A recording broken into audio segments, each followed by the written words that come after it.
ಓಂ ಪವಿತ್ರಂ ಚರಿತಂ ಯಸ್ಯಾಹ ಪವಿತ್ರಂ ಜೀವನಂ ತಥಾ ಪವಿತ್ರತಾ ಸ್ವರೂಪಿಣ್ಯೈ ತಸ್ಯೈ ಕುರ್ಮೋ ನಮೋ ನಮಃ.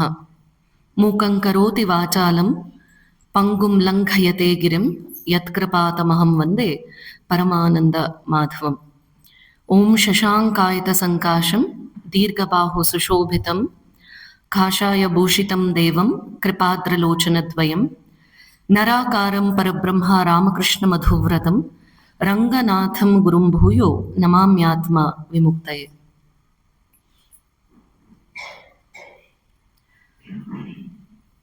ಮೊಟ್ಟ ಮೊದಲಿಗೆ ದಿವ್ಯತ್ರೆಯರ ಪಾದ ಪದ್ಮಗಳಿಗೆ ನನ್ನ ಭಕ್ತಿಪೂರ್ವಕ ನಮಸ್ಕಾರಗಳನ್ನ ಅರ್ಪಿಸ್ತೇನೆ. ಹಾಗೆ ಇವತ್ತು ಪುನಃ ನಾವೆಲ್ಲರೂ ಕೂಡ ನಿವೇದಿತ ನಿಕೇತನದ ಸೋದರಿಯರೆಲ್ಲ ಇಲ್ಲಿಗೆ ಬರೋದಕ್ಕೆ ಕಾರಣೀಭೂತರಾಗಿರುವಂತಹ ಪರಮ ಪೂಜ್ಯ ಮಾತಾಜಿ, ಪರಮ ಪ್ರೀತಿಯ ಪರಮ ಪೂಜ್ಯ ಮಾತಾಜಿ ಅವ್ರಿಗೆ ಭಕ್ತಿಪೂರ್ವಕ ಪ್ರಣಾಮಗಳನ್ನ ಅರ್ಪಿಸ್ತೇನೆ. ಮೊದಲನೇ ಸತಿ ಇಲ್ಲಿಗೆ ಬಂದಾಗ ನಮ್ಗೆ ಗೊತ್ತಿಲ್ಲದ ಹಾಗೆ ಮಾತಾಜಿಯವರ ತಾಯ್ತನ, ಶ್ರೀಮಾತೆಯವರ ಪ್ರತಿರೂಪವಾಗಿರುವಂತಹ ಮಾತಾಜಿಯವರ ಮಾತೃತ್ವ ಶಕ್ತಿ, ಆ ಮಾತೃತ್ವ ಪ್ರೀತಿ ನಮ್ಮೆಲ್ಲರನ್ನ ಎಷ್ಟು ಮಟ್ಟಿಗೆ ಸೆಳೆದಿಟ್ಟಿತ್ತು ಅಂತಂದ್ರೆ, ಈ ಸಲ ಇಬ್ರು ಬರ್ಬೇಕಾಗತ್ತೆ ಅನ್ನೋಷ್ಟರಲ್ಲಿ ಡಬಲ್ ಆಫ್ ದ ಟೈಮ್ಸ್ ಅನ್ನೋಷ್ಟು. ಹೋದ್ಸತಿ 4 ಜನ ಬಂದಿದ್ವಿ, ಈ ಸಲ 8 ಜನರನ್ನ ಎಳ್ಕೊಂಡ್ಬರೋದಕ್ಕೆ ಪ್ರೇರಣೆ ಆಯಿತು. ಇದೆಲ್ಲ ಮಾತಾಜಿಯವರ ಪ್ರೀತಿಯ ಒಂದು ಅಭಿವ್ಯಕ್ತತೆ ಅಂತ ಹೇಳಿದ್ರೆ ತಪ್ಪಾಗಲ್ಲ. ಈ ನಿಟ್ಟಿನಲ್ಲಿ ಪೂಜ್ಯ ಮಾತಾಜಿಯವರಿಗೆ ಭಕ್ತಿಪೂರ್ವಕವಾದ ನಮಸ್ಕಾರಗಳನ್ನ ಅರ್ಪಿಸ್ತಾ, ಇವತ್ತು ನನಗೆ ಕೊಟ್ಟಿರುವಂತಹ ವಿಷಯ ಕರುಣೆಯ ಮೂರ್ತಿ ಶಾರದೆ ಅಂತ. ಕರುಣೆ ಅನ್ನುವಂತಹ ಪದಕ್ಕೆ ಇಂಗ್ಲಿಷಲ್ಲಿ ಕಂಪ್ಯಾಷನ್ ಅಂತ ಹೇಳ್ತೀವಿ. ಹೋಲಿ ಮದರ್ ಶ್ರೀ ಶಾರದಾ ದೇವಿ ಅವ್ರನ್ನ personification of compassion, personification of love and grace, personification of unconditional love and grace ಅಂತಲೇ ಗುರುತಿಸ್ತೇವೆ. ಶಾರದಾ ಮಾತೆಯವ್ರನ್ನ ಬೇರೆ ಇನ್ಯಾವ ರೀತಿಯಲ್ಲೂ ಭಾವಿಸುವುದಕ್ಕೆ ಸಾಧ್ಯ ಆಗಲ್ಲ. ಎಂಥವರೂ ಕೂಡ ಶ್ರೀಮಾತೆ ಶ್ರೀ ಶಾರದಾ ದೇವಿಯವರ ಮಾತೃತ್ವ ಶಕ್ತಿಗೆ, ಎಂಥವರೂ ಕೂಡ ಶ್ರೀಮಾತೆಯವರ ಅನಂತ ಪರಮ ಪವಿತ್ರವಾದ ಜೀವನಕ್ಕೆ, ಎಂಥವರೂ ಕೂಡ ಶ್ರೀಮಾತೆಯವರ ಪವಿತ್ರವಾದ ಜೀವನಕ್ಕೆ ಮಾರು ಹೋಗ್ದಲೇ ಇರೋದಕ್ಕೆ ಸಾಧ್ಯನೇ ಇಲ್ಲ. ಯಾಕೆಂದ್ರೆ ಅಮ್ಮ ಅನ್ನುವಂಥ ಪದನೇ ಹಾಗೆ, ನಮ್ಗೆ ಗೊತ್ತಿಲ್ಲದ ಹಾಗೆ ಆ ಪ್ರೀತಿಯ ಸೆಳೆತಕ್ಕೆ ಒಳಗ್ ಮಾಡುತ್ತೆ ಅದು ಅಮ್ಮ. ಇವತ್ತು ಶ್ರೀಮಾತೆ ಶ್ರೀ ಶಾರದಾ ದೇವಿಯವರು ಹೇಗೆ ಕರುಣೆಯ ಸಾಕಾರ ಮೂರ್ತಿಯಾಗಿದ್ರು, ಕರುಣೆ ಅನ್ನೋದನ್ನ ಹೇಗೆ ತಮ್ಮಲ್ಲೇ ಅಭಿವ್ಯಕ್ತಗೊಳಿಸ್ತಾ ಇದ್ರು ಅನ್ನೋದನ್ನ ಕೆಲವಾರು ವಿಚಾರಗಳ ಮೂಲಕ, ಕೆಲವಾರು ನೈಜವಾಗಿ ನಡೆದಿರುವಂತಹ ಘಟನೆಗಳ ಮೂಲಕ ಇವತ್ತು ಶ್ರೀಮಾತೆಯವರ ಜೀವನವನ್ನ ಮೆಲುಕು ಹಾಕೋದಕ್ಕೆ ಪ್ರಯತ್ನ ಮಾಡೋದಕ್ಕೆ ನಾನು ಇಚ್ಛಿಸ್ತೇನೆ. ಸಂಸ್ಕೃತದಲ್ಲಿ ಒಂದು ಉಕ್ತಿ ಇದೆ, ಸದಯಂ ಹೃದಯಂ ಯಸ್ಯ ಭಾಷಿತಂ ಸತ್ಯಭೂಷಿತಂ ಕಾಯಃ ಪರಹಿತೋಪಾಯಃ ಕಲಿಃ ಕುರ್ವೀತ ತಸ್ಯ ಕಿಂ ಅಂತ. ಸದಯಂ ಹೃದಯಂ ಯಸ್ಯ ಅಂತಂದ್ರೆ ಯಾರ ಹೃದಯ ದಯಾಪೂರ್ಣವಾಗಿರುತ್ತದೆಯೋ, ಯಾರ ಹೃದಯ ದಯಾಪೂರ್ಣವಾಗಿದೆಯೋ, ಸದಯಂ ಹೃದಯಂ ಯಸ್ಯ ಭಾಷಿತಂ ಸತ್ಯಭೂಷಿತಂ, ಯಾರ ಭಾಷೆ, ಯಾರ ಮಾತು ಸತ್ಯದ ಪರವಾಗಿದೆಯೋ ಅಂತಹ. ಕಾಯಃ ಪರಹಿತೋ ಕಾಯಃ, ಕಾಯ ಅಂದ್ರೆ ದೇಹ ಅಂತ. ಯಾರ ದೇಹ ಪರರ ಸೇವೆಗಾಗಿ ಅಂತಲೇ, they alone live who live for others, the rest are more dead than alive ಅಂತ ಸ್ವಾಮೀಜಿ ಹೇಳ್ತಾರೆ. ಕಾಯಃ ಪರಹಿತೋಪಾಯಃ, ಯಾರ ದೇಹ ಪರರ ಹಿತಕ್ಕಾಗಿಯೋ, ಯಾರ ದೇಹ ಪರರ ಸೇವೆಗಾಗಿಯೇ ಮೀಸಲಾಗಿದೆಯೋ ಅಂತಹ.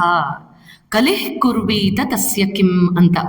ಅಂಥವರನ್ನ ಅಂದ್ರೆ ಯಾರ ಹೃದಯ ದಯಾಪೂರ್ಣವಾಗಿದೆಯೋ, ಯಾರ ಹೃದಯ ಅಥವಾ ಯಾರ ಮಾತು ಸತ್ಯಭೂಷಿತವಾಗಿದೆಯೋ, ಸತ್ಯದ ಪರವಾಗಿದೆಯೋ, ಯಾರ ದೇಹ ಪರರ ಸೇವೆಗೆ ಅಂತಲೇ ಸೀಮಿತವಾಗಿದೆಯೋ ಅಂಥವರನ್ನ ಕಲೀನೂ ಕೂಡ ಏನು ಮಾಡೋಕ್ಕಾಗಲ್ವಂತೆ. ಇದು ಈ ಸೂಕ್ತಿ ಶ್ರೀಮಾತೆ ಶ್ರೀ ಶಾರದಾ ದೇವಿಯವ್ರಿಗೆ ಅದೆಷ್ಟು ಆಪ್ಯಾಯಮಾನವಾಗುತ್ತೆ ಅಂತಂದ್ರೆ, ಶ್ರೀಮಾತೆಯವರ ಜೀವನ ಹೀಗೆ ಇದ್ದದ್ದು. ಶ್ರೀಮಾತೆಯವರ ಹೃದಯ ದಯಾಪೂರ್ಣವಾಗಿತ್ತು. She was a personification of compassion. ಕರುಣೆಯ ಸಾಕಾರ ಮೂರ್ತಿಯಾಗಿದ್ರು ಶ್ರೀಮಾತೆ ಶ್ರೀ ಶಾರದಾ ದೇವಿಯವರು. ಅವ್ರು ಮಾತಾಡಿದ್ರೆ ಸತ್ಯಕ್ಕೆ ಒಂದು ಭೂಷಣ ಕೊಟ್ಟ ಹಾಗೆ ಆಗ್ತಿತ್ತು. ಹಾಗಾಗಿ ಸತ್ಯ ಭೂಷಿತಂ ಸತ್ಯ ಭೂಷಿತಂ, ಭಾಷಯ ಸತ್ಯಭೂಷಿತಂ, ಕಾಯಃ ಪರಹಿತೋ ಪಾಯಃ. ಅವರ ದೇಹ, ಅವರ ಇಡೀ ದೇಹ ಪರರ ಸೇವೆಗೆ ಅಂತಲೇ. ಶ್ರೀಮಾತೆ ಶ್ರೀ ಶಾರದಾ ದೇವಿಯವರು ಎಲ್ಲೂ ಕೂಡ ತಮ್ಮನ್ನ ತಾವು ಅಭಿವ್ಯಕ್ತಗೊಳಿಸ್ಕೊಳ್ತಲೆ, ಅವ್ರು ಇಡೀ ಹಗಲು ರಾತ್ರಿ ಇತರರ ಸೇವೆಗೆ ಅಂತಲೇ ಅವರನ್ನ ಮುಡಿಪಾಗಿ ಇಟ್ಕೊಂಡ್ರು. ಹಾಗಾಗಿ ಇತರರ ಸೇವೆಗಾಗಿಯೇ ಅವರ ದೇಹ ಮೀಸಲಾಗಿತ್ತು ಅಂತ ಇಲ್ಲಿ ವರ್ಣಿಸಲ್ಪಡತ್ತೆ. ಶ್ರೀಮಾತೆಯವರನ್ನ ಪರ್ಸಾನಿಫಿಕೇಶನ್ ಆಫ್ ಕಂಪ್ಯಾಷನ್ ಅಂತ ಆಗ್ಲೇ ಮಾತನಾಡ್ತಾ ಹೇಳಿದೆ. ಶ್ರೀಮಾತೆಯವರ ಜೀವನ ಪರರ ಹಿತಕ್ಕಾಗಿಲೇ ತುಡಿತಾ ಇತ್ತು. ಹಗಲು ರಾತ್ರಿ ಬರುವಂತಹ ಎಲ್ಲ ಮಕ್ಕಳನ್ನು ಕೂಡ ತಮ್ಮ ಪ್ರೀತಿಯ ತೆಕ್ಕೆಯಲ್ಲಿ ತಪ್ಪಿ ಇಟ್ಕೊಂಡಿದ್ರು ಶ್ರೀಮಾತೆ ಶ್ರೀ ಶಾರದಾ ದೇವರು. ಹಾಗಾಗಿ ಶ್ರೀಮಾತೆ ಜೀವನವನ್ನ ಒಮ್ಮೆ ಗಮನಿಸೋದಾದ್ರೆ, ಅದನ್ನ ಹೇಗೆ ವರ್ಣಿಸಬಹುದು ಅಂತ ನೋಡೋದಾದ್ರೆ, ಶ್ರೀಮಾತೆಯವರ ಜೀವನ ಒಂಥರ ಸಾಂದ್ರ ಕರುಣಾಪೂರ್ಣವಾದಂತಹ ಜೀವನ. ಸಾಂದ್ರ ಅಂದ್ರೆ ಇಂಗ್ಲಿಷ್ ಅಲ್ಲಿ ಹೇಳೋದಾದ್ರೆ ಸಾಲಿಡಿಫೈಡ್ ಕಂಪ್ಯಾಷನ್ ಅಂತೀವಲ್ಲ, ಅಂದ್ರೆ ಘನೀಭೂತವಾದಂತಹ ಕರುಣೆ ಶ್ರೀಮಾತೆ ಶ್ರೀ ಶಾರದಾ ದೇವಿ ಅವ್ರದ್ದಾಗಿತ್ತು ಅನ್ನೋದನ್ನ ನಾವಿಲ್ಲಿ ಗಮನಿಸಿ ನೋಡ್ಬೇಕು. ಒಂದು ಸಲ ಶ್ರೀಮಾತೆಯವರ ತೆಕ್ಕೆಗೆ ಬಂದ್ರೆ ಅಲ್ಲಿಂದ ಬಿಡಿಸ್ಕೊಳ್ಳೋದು ಅಷ್ಟು ಸುಲಭದ ಮಾತಾಗಿರ್ಲಿಲ್ಲ. ಹಾಗಾಗಿ ಶ್ರೀಮಾತೆಯವರನ್ನ ಸಾಲಿಡಿಫೈಡ್ ಕಂಪ್ಯಾಷನ್, ಅವರ ಕರುಣೆ ಅನ್ನೋದು ಹೇಗಿತ್ತು ಅಂತಂದ್ರೆ ಎಲ್ಲರನ್ನೂ ಕೂಡ ಘನೀಭೂತವಾಗಿ ಬಾಚಿ ತಬ್ಬುವ ಹಾಗಿತ್ತು. ಹಾಗಾಗಿ ಶ್ರೀಮಾತೆಯವರಿಗೆ ಮತ್ತೊಂದು ಸಿನಾನಿಮ್ ಪದ, ಮತ್ತೊಂದು ಸಮಾನಾರ್ಥಕ ಪದ ನಾವು ಯಾವ್ದಿರಬಹುದು ಅಂತ ಗಮನಿಸೋದಾದ್ರೆ, ಶ್ರೀಮಾತೆ ಶ್ರೀ ಶಾರದಾ ದೇವಿಯವರು ಕರುಣಾಮಯಿ, ಕರುಣಾಪೂರ್ಣ ವ್ಯಕ್ತಿತ್ವ ಶ್ರೀಮಾತೆ ಶ್ರೀ ಶಾರದಾ ದೇವಿಯವರದಾಗಿತ್ತು. ಒಂದು ಶ್ಲೋಕ ಹೀಗೆ ಮೂಡು ಬಂದಿದೆ ಶ್ರೀಮಾತೆಯವರ ಮೇಲೆ.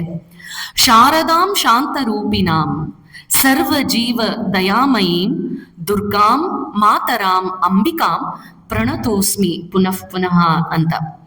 ಇಲ್ಲಿ ಶ್ರೀಮಾತೆಯವರನ್ನ ದುರ್ಗಾಮಾತೆಯ ರೂಪದಲ್ಲಿ ಆರಾಧಿಸೋದಕ್ಕೆ ಪ್ರಯತ್ನ ಮಾಡಲ್ಪಟ್ಟಿದೆ ರಚನೆ ಮಾಡಿದವರಿಂದ.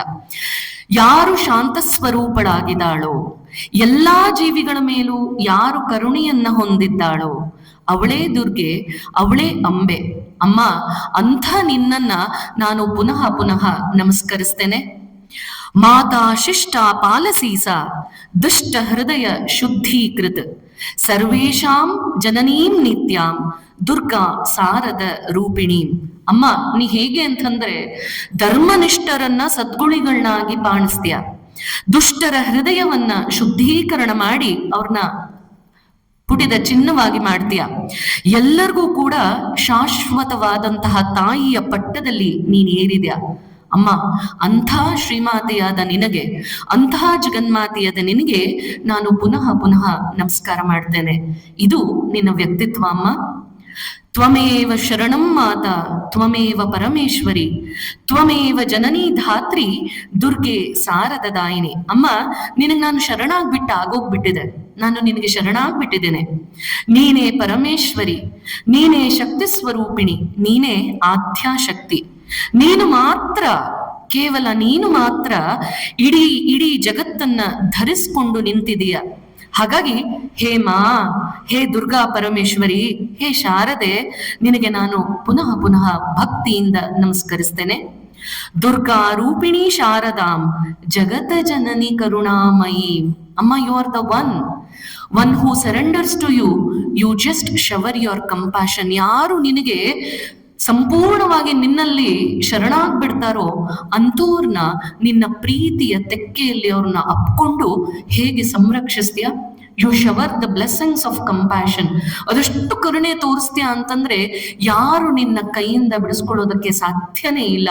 ಓ Sharada, you are the embodiment of compassion. O Sharade, you are the full of compassion where no one can escape from your arms. Durga Rupini Sharadam ಜಗತ ಜನನಿ ಕರುಣಾಮಯಿಂ. ಅದೆಷ್ಟು ಕರುಣಾಪೂರ್ಣ ವ್ಯಕ್ತಿತ್ವ ಅಮ್ಮ ನಿಂದು.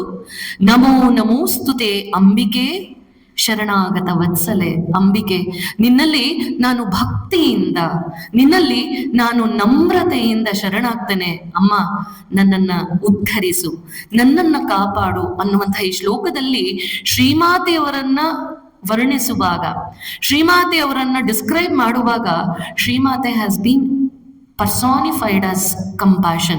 ಅಮ್ಮ ನೀನ್ ಯಾರು? You are full of compassion. Compassion ಅಂದ್ರೆ ಕರುಣೆ. ನೀನು ಅಂದ್ರೆ ಕರುಣಾಪೂರ್ಣ ವ್ಯಕ್ತಿತ್ವ. ಕರುಣಾಪೂರ್ಣ ವ್ಯಕ್ತಿತ್ವ ಅಂತಂದ್ರೆ ನೀನು ಅಂತಹ ನಿನ್ನಲ್ಲಿ, ಅಂತಹ ಜಗನ್ಮಾತೆಯಾದ ನಿನ್ನಲ್ಲಿ, ಅಂತಹ ಪರಮೇಶ್ವರಿಯಾದ ನಿನ್ನಲ್ಲಿ, ಅಂತಹ ಆದ್ಯಾಶಕ್ತಿಯಾದ ನಿನ್ನಲ್ಲಿ ನಾನು ಶರಣಾಗ್ತೇನೆ, ನನ್ನನ್ನ ಉದ್ಧರಿಸು ಅನ್ನುವಂತಹದ್ದು ಈ ಶ್ಲೋಕದಲ್ಲಿ ಅಭಿವ್ಯಕ್ತಗೊಳ್ತಾ ಇದೆ. ಇನ್ನು ದೇವಿ ಮಹಾತ್ಮ್ಯದಲ್ಲಿ ಜಗನ್ಮಾತೆಯ ವರ್ಣನೆಯನ್ನ ಮಾಡ್ತಾ ಹೀಗೆ ವರ್ಣಿಸಲ್ಪಟ್ಟಿದೆ. ಅಮ್ಮ ನೀನು ಯಾರು? ನಿನ್ನನ್ನು ನಾನು ಹೇಗಂತ ಗ್ರಹಿಸ್ಲಿ, ನಿನ್ನನ್ನು ನಾನು ಹೇಗ್ ತಾನೆ ಅರ್ಥ ಮಾಡ್ಕೊಳ್ಳಿ ಅನ್ನೋದಕ್ಕೆ ಹೀಗೆ ವರ್ಣಿಸಲ್ಪಟ್ಟಿದೆ ದೇವಿ ಮಹಾತ್ಮ್ಯದಲ್ಲಿ. All forms of the knowledge are the aspects of three and all women through the world are of the same forms ಅಂತ. ಜಗತ್ತಿನ ಎಲ್ಲಾ ಜೀವಿಗಳನ್ನ ಮೂರು ರೀತಿಯಲ್ಲಿ ವಿಭಜನೆ ಮಾಡಿ ನೋಡೋದಾಯ್ತು ಅಂತಂದ್ರೆ, ಅಮ್ಮ ಹೇಗೆ ನಿನ್ನನ್ನು ವಿಭಜನೆ ಮಾಡಕ್ಕಾಗತ್ತೆ? ಯಾಕೆ? ಎಲ್ಲವೂ ನೀನೇ ಆಗಿದ್ಯಾ, ಎಲ್ಲ ರೂಪದಲ್ಲೂ ಜಗನ್ಮಾತೆಯಾದ ನೀನೇ ಅಭಿವ್ಯಕ್ತಗೊಳಿಸಿದ್ಯಲ್ಲ, ಹಾಗಾಗಿ ನೀನೇ ಎಲ್ಲವೂ ಆಗಿದ್ದೀಯ. ನಿನ್ನ ರೂಪ ಮಾತ್ರ ಎಲ್ಲರ ಮೂಲಕವೂ, ಎಲ್ಲ ಸ್ತ್ರೀಯರ ಮೂಲಕವೂ ಅಭಿವ್ಯಕ್ತಗೊಳ್ತಾ ಇದೆ. ಅಂತಹ ಸ್ತ್ರೀಗೆ, ಅಂತಹ ಜಗನ್ಮಾತೆಯ ರೂಪವಾದಂತಹ ನಿನಗೆ ನಾನು ಪುನಃ ಪುನಃ ನಮಸ್ಕಾರ ಮಾಡ್ತೇನೆ ಅಂತ ದೇವಿ ಮಹಾತ್ಮ್ಯದಲ್ಲಿ ಜಗನ್ಮಾತೆಯನ್ನ ಹೀಗೆ ವರ್ಣಿಸಲ್ಪಟ್ಟಿದೆ. ಇನ್ನು ಲಲಿತಾ ಸಹಸ್ರನಾಮ ಇರ್ಬೋದು, ದೇವಿ ಸ್ತುತಿಯನ್ನ ಗಮನಿಸೋದಾದ್ರೆ ಅದರಲ್ಲಿ ಇನ್ನೂ ಸರಳೀಕರಿಸ್ತಾ ಜಗನ್ಮಾತೆ ಅಂದ್ರೆ ಯಾರು, ಜಗನ್ಮಾತೆ ಅನ್ಬಿಡೋಣ. ಅಮ್ಮ ನೀನು ಯಾರು, ಅಮ್ಮನ್ನ ಹೇಗೆ ಅರ್ಥ ಮಾಡ್ಕೋಬೇಕು ಅನ್ನೋದಕ್ಕೆ ಹೀಗೆ ಹೇಳ್ತಾರೆ. ತ್ವಯೈತದ್ ಧಾರ್ಯತೆ ನಿತ್ಯಂ, ತ್ವಯೈತದ್ ಸೃಜ್ಯತೆ ಗಿರಿಂ, ತ್ವಯೈತದ್ ಪಾಲ್ಯತೆ ನಿತ್ಯಂ. ಎಲ್ಲವೂ ನೀನೇ ಆಗಿದ್ಯಾ, ನೀನೇ ಎಲ್ಲವನ್ನ ಸೃಜಿಸ್ತಾ ಇದೆಯಾ, ನೀನೇ ಎಲ್ಲರನ್ನ ಪಾಲಿಸ್ತಾ ಇದೆಯಾ. ಎಲ್ಲಿ ದುಷ್ಟರಿದರೋ ಅದನ್ನ ಸಂಹಾರ ಮಾಡಿ ಅವ್ರಿಗೂ ಕೂಡ ಮುಕ್ತಿಯನ್ನ ನೀನೇ ಕೊಡ್ತಿದ್ಯಲ್ಲ. ಜಗತ್ತಿನ ಪ್ರತಿಯೊಂದು ಕಣದಲ್ಲೂ, ಜಗತ್ತಿನ ಎಲ್ಲದರ ಮೇಲೂ ನಿನ್ನ ಕರುಣೆ ಅನ್ನುವಂಥದ್ದು ಎಷ್ಟರ ಮಟ್ಟಿಗೆ ಚಾಚ್ಕೊಂಡ್ ಬಿಟ್ಟಿದೆ ಅಂತಂದ್ರೆ, ತ್ವಯೈತತ್ ಸೃಜ್ಯತೆ ಗಿರಿಂ ತ್ವಯೈತತ್ ಪಾಲ್ಯತೆ ನಿತ್ಯಂ ತ್ವಮಸ್ಯಂತೆ ಚ ಸರ್ವದಾ. ಅಮ್ಮ ಎಲ್ಲವೂ ನೀನೇ ಆಗ್ಬಿಟ್ಟಿದ್ಯಾ. ಅಮ್ಮ ಅನ್ನುವಂಥ ಪದವನ್ನ ಬಿಟ್ಟು ತಾಯ ಮಧುರ ನಾಮ ಅಂತ ಈಗಿನ ನನ್ನ ಜನನಿಯಲ್ಲಿ ನೋಡ್ತೀವಿ. ಅಮ್ಮ ಅನ್ನೋದನ್ನ ಬಿಟ್ಟು ಬೇರೆ ಇನ್ನೇನ್ ತಾನೇ ನನ್ನನ್ನ ಕರೀಲಿ, ಅಮ್ಮ ಅನ್ನುವಂತಹ ಪದವನ್ನ ಬಿಟ್ಟು ಬೇರೆ ಹೇಗೆ ತಾನೇ ನಿನ್ನನ್ನ ವರ್ಣಿಸ್ಲಿ. ಅಮ್ಮ ಅಂತ ಹೇಳುವಷ್ಟರಲ್ಲೇ ನಾನು ಮಂತ್ರ ಮುಕ್ತನಾಗ್ಬಿಡ್ತೇನಲ್ಲ. ಜಗನ್ಮಾತೆ ಅಂತ ಕರೆಯುವಷ್ಟು ನನ್ನಲ್ಲಿ ಶಕ್ತಿ ಇಲ್ಲ. ಅಮ್ಮ ಅನ್ನೋಷ್ಟರಲ್ಲೇ ನಿನ್ನ ಮೂಕ ವಿಸ್ಮೃತನಾಗಿ ಮಾಡಿಸ್ತಿದ್ಯಲ್ಲ. ಅಮ್ಮ ಇನ್ ಹೇಗ್ ತಾನೇ ನಿನ್ನನ್ನ ವರ್ಣಿಸ್ಲಿ. ನಿನ್ನ ಕರುಣಾಪೂರ್ಣ ವ್ಯಕ್ತಿತ್ವ ಅದೆಷ್ಟರ ಮಟ್ಟಿಗಿದೆ ಅಂತಂದ್ರೆ ಕೇವಲ ಮನುಷ್ಯರಿಗೆ ಮಾತ್ರ ಸೀಮಿತವಲ್ದಲೆ, ಮಾನವ ಕೋಟಿಗೆ ಮಾತ್ರ ಸೀಮಿತವಲ್ದಲೆ ಎಲ್ಲರ ಕಡೆಗೂ ಅದೇ ದಯೆಯನ್ನ ಹರಿಸ್ತಾ ಇದೆಯಲ್ಲ. ಅಮ್ಮ ನಿನ್ನ ಪ್ರೀತಿಯನ್ನ ನಾನು ಮರೆಯೋದಕ್ಕಾದ್ರೂ ಸಾಧ್ಯವೇನು? ಶ್ರೀಮಾತೆಯವರು ಎಷ್ಟು ಅವರಲ್ಲಿ ಕರುಣಾಪೂರ್ಣ ವ್ಯಕ್ತಿತ್ವ ಇತ್ತು ಅನ್ನೋದಕ್ಕೆ ಶ್ರೀಮಾತೆ ಹೇಳ್ತಾರೆ, ನಿಮಗೆ ಮುಳ್ಳು ಚುಚ್ಚಿದ್ರೆ ನನಗೆ ಎದೆ ಇರದ ಹಾಗಾಗತ್ತಪ್ಪ, ಹೇಗ್ ತಾನೇ ಸಹಿಸ್ಕೊಳ್ಳಿ ಅನ್ನೋದು ಶ್ರೀಮಾತೆ ಹೇಳೋದು. ನಮಗೆ ಮುಳ್ಳು ಚುಚ್ಚಿದ್ರೆ ಅವಳಿಗೆ ಎದೆ ಇರದ ಹಾಗಾಗತ್ತಂತೆ. ಶ್ರೀಮಾತೆಯವರ ಜೀವನವನ್ನ ಗಮನಿಸಿದ್ರೆ ಜೀವನಗಂಗದಲ್ಲಿ ಬರುವಂತಹ ಹಲವಾರು ಘಟನೆಗಳು, ಹಲವಾರು ನಿದರ್ಶನಗಳು ಅದೆಷ್ಟರ ಮಟ್ಟಿಗೆ ಶ್ರೀಮಾತೆಯವರು ಕರುಣಾಪೂರ್ಣ ವ್ಯಕ್ತಿತ್ವ ಅವ್ರದ್ದಾಗಿತ್ತು ಅನ್ನೋದನ್ನ ಅಭಿವ್ಯಕ್ತಗೊಳಿಸುತ್ತೆ. ಅಲ್ಯಾರೋ ಬ್ರಹ್ಮಚಾರಿಗಳು ಬೆಕ್ಕಗ ಹೊಡೆದ್ರೆ ಶ್ರೀಮಾತೆಯವ್ರ ಮೈ ಮೇಲೆ ಬರೇ ಬಂದಿತ್ತು ಅಂತಂದ್ರೆ ಶಿ ವಾಸ್ ಜಸ್ಟ್ ಯೂನಿವರ್ಸಲ್. ಶ್ರೀಮಾತೆಯವರು ಒಂಥರ ಸಾರ್ವತ್ರಿಕ ಶಕ್ತಿಯಾಗಿ ಎಲ್ಲದರಲ್ಲೂ ಕೂಡ ಅಭಿವ್ಯಕ್ತಗೊಳ್ತಿದ್ರು. ಅದನ್ನೇ ದೇವಿ ಸ್ತುತಿ, ಅದನ್ನೇ ದೇವಿ ಮಹಾತ್ಮೆ ಎಲ್ಲದರಲ್ಲೂ ಹೇಳಲ್ಪಟ್ಟಿದೆ. ಅಮ್ಮ ಪ್ರತಿಯೊಂದರಲ್ಲೂ ನೀನೇ ಅಭಿವ್ಯಕ್ತಗೊಳ್ತೀಯ. ಒಂದು ಪ್ರಾಣಿಗೆ, ಒಂದು ಪುಟ್ಟ ಒಂದು ವರ್ಮ್ಗೆ, ಒಂದು ಕೀಟಕ್ಕೆ ತೊಂದರೆ ಆದ್ರೂ ಕೂಡ ಅದು ನಿನ್ನಲ್ಲಿ ಪ್ರತಿರೂಪಗೊಳ್ತಿದ್ಯಲ್ಲ, ನಿನ್ನಲ್ಲಿ ಅಭಿವ್ಯಕ್ತಗೊಳ್ಳತ್ತಲ್ಲ. ಅಮ್ಮ ನಿನ್ನನ್ನು ನಾನು ಹೇಗ್ ತಾನೆ ನಾನು ನಿನ್ನ ತೆಕ್ಕೆಗೆ ಬರದಲ್ಲೇ ಇರೋದಕ್ಕೆ ಸಾಧ್ಯ ಇದೆ. ಇದು ನಿನ್ನ ಕರುಣೆಯ ಸಂಕೇತ ಅಂತ ಶ್ರೀಮಾತೆಯವರು ಯಾವಾಗ್ಲೂ ಹೇಳ್ತಿದ್ರು. ನನ್ನ ಅನುಕಂಪವನ್ನ ಯಾರು ಪಡ್ಕೊಳ್ಳೋದಿಲ್ವೋ ಅವರೇ ದೌರ್ಭಾಗ್ಯವಂತರಪ್ಪ ಅಂತ. ಆದ್ರೆ ಜಗನ್ಮಾತೆಯ ಕರುಣೆಯ ತೆಕ್ಕೆಗೆ ಬರದಲ್ಲೇ ಇರೋದಕ್ಕೆ ಯಾರಿಗಾದ್ರೂ ಸಾಧ್ಯವಿದೆಯಾ? ಪ್ರತಿಯೊಂದರಲ್ಲೂ ಸಾಕ್ಷಾತ್ ಜಗನ್ಮಾತೆಯೇ ಅಭಿವ್ಯಕ್ತಗೊಳ್ತಾ ಇದ್ದಾಗ ಶ್ರೀಮಾತೆಯವರ ತೆಕ್ಕೆಗೆ ಅಥವಾ ಜಗನ್ಮಾತೆಯ ತೆಕ್ಕೆಗೆ ಬರದಲ್ಲೇ ಇರೋದಕ್ಕೆ ಸಾಧ್ಯವೇ ಇಲ್ಲ ಅನ್ನೋದು ನಾವಿಲ್ಲಿ ಭಾವಿಸಿದ್ರೆ ಮಾತ್ರ ಶ್ರೀಮಾತೆಯವರನ್ನ ಹೆಚ್ಚೆಚ್ಚು ಅರ್ಥ ಮಾಡ್ಕೊಳ್ಳಕ್ಕೆ ಸಾಧ್ಯ. ಶ್ರೀಮಾತೆ ಅನ್ನುವಂಥದ್ದು, ಶ್ರೀಮಾತೆಯವರು ಅನ್ನುವಂಥದ್ದು, ಅಮ್ಮ ಅನ್ನುವಂಥದ್ದು ವಿಚಾರಕ್ಕೆ, ಬುದ್ಧಿಗೆ ನಿಲುಕುವಂಥದ್ದು ಎರಡನೇ ಪ್ರಿಯಾರಿಟಿ. ಇದೆಲ್ಲ ಬುದ್ಧಿಗೆ ಸೀಮಿತ ಪಟ್ಟು ಅಮ್ಮ ನಿನ್ನನ್ನು ಹೀಗ್ ವರ್ಣಿಸ್ತಾರೆ, ದೇವಿ ಸ್ತುತಿಯಲ್ಲಿ ಹೀಗ್ ವರ್ಣಿಸ್ತಾರೆ, ದೇವಿ ಮಹಾತ್ಮ್ಯದಲ್ಲಿ ಹೀಗ್ ವರ್ಣಿಸ್ತಾರೆ, ಎಲ್ಲ ಸರಿ. ಕೊನೆಗೆ ಬಂದು ತಗಲುವಂಥದ್ದು, ಕೊನೆಗೆ ಎಲ್ಲರನ್ನ ಕಟ್ಟಿಡುವಂಥದ್ದು ಅಮ್ಮ ಅನ್ನುವಂಥ ಪದ.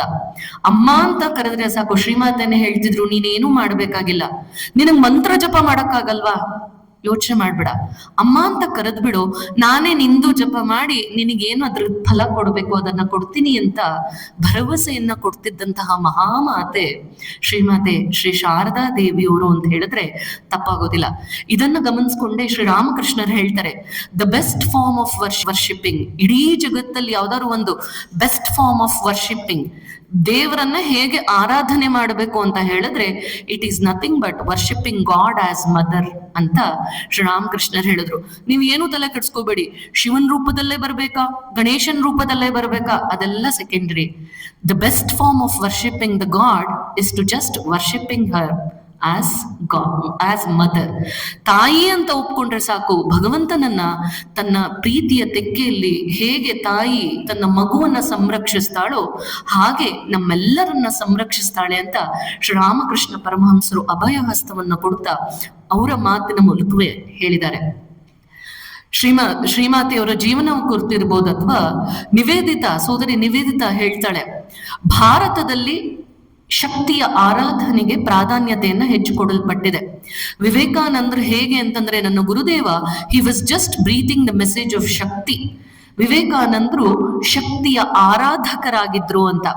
ಸ್ವಾಮಿ ವಿವೇಕಾನಂದ ಅವಳು ಹೇಳ್ತಾಳೆ, Swami Vivekananda was a Shakti worshipper. He stirred up Shakti in all the moment. ಮಹಾತ್ಯಾಗ ಅಂದ್ರೆ ಸ್ವಾಮಿ ವಿವೇಕಾನಂದರು ಮಹತ್ಯಾಗ ಮಾಡಿದ ನಂತರ ವಿವೇಕಾನಂದರ ಬಗ್ಗೆ ಮಾತನಾಡೋಕ್ ಹೊರಟಾಗೆಲ್ಲ ನಿವೇದಿತ ತುಂಬಾ ಭಾವಕಳಾಗ್ಬಿಡ್ತಿದ್ಲಂತೆ.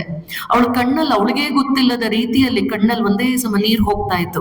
ಅವಳು ಹೇಳ್ತಾಳೆ, ಸ್ವಾಮಿ ವಿವೇಕಾನಂದರ ಬಗ್ಗೆ, ನನ್ನ ಗುರುದೇವನ ಬಗ್ಗೆ ನಾನು ಏನಂತ ಹೇಳಿ, he was the born Veereshwara, he was a born Veereshwara Shiva. ಹಾಗಾಗಿ ಸ್ವಾಮೀಜಿಯ ಎಲ್ಲಾ ಮೆಸೇಜ್ ಅನ್ನ ಒಮ್ಮೆ ಗಮನಿಸಿ ನೋಡೋದಾದ್ರೆ ಅವರ ಕಂಡೆನ್ಸ್ಡ್ ಫಾರ್ಮ್ ಆಫ್ ಸ್ವಾಮಿ ವಿವೇಕಾನಂದರ ಮೇನ್ ಮೆಸೇಜ್ ಏನಾಗಿತ್ತು, it was nothing else other than Shakti. Swamiji ಶಕ್ತಿಗೆ ಪ್ರಾಧಾನ್ಯತೆಯನ್ನ ಕೊಟ್ಟಿದ್ರು, ಸ್ವಾಮೀಜಿ ಪೌರುಷತ್ವಕ್ಕೆ ಪ್ರಾಧಾನ್ಯತೆಯನ್ನ ಕೊಟ್ಟಿದ್ರು.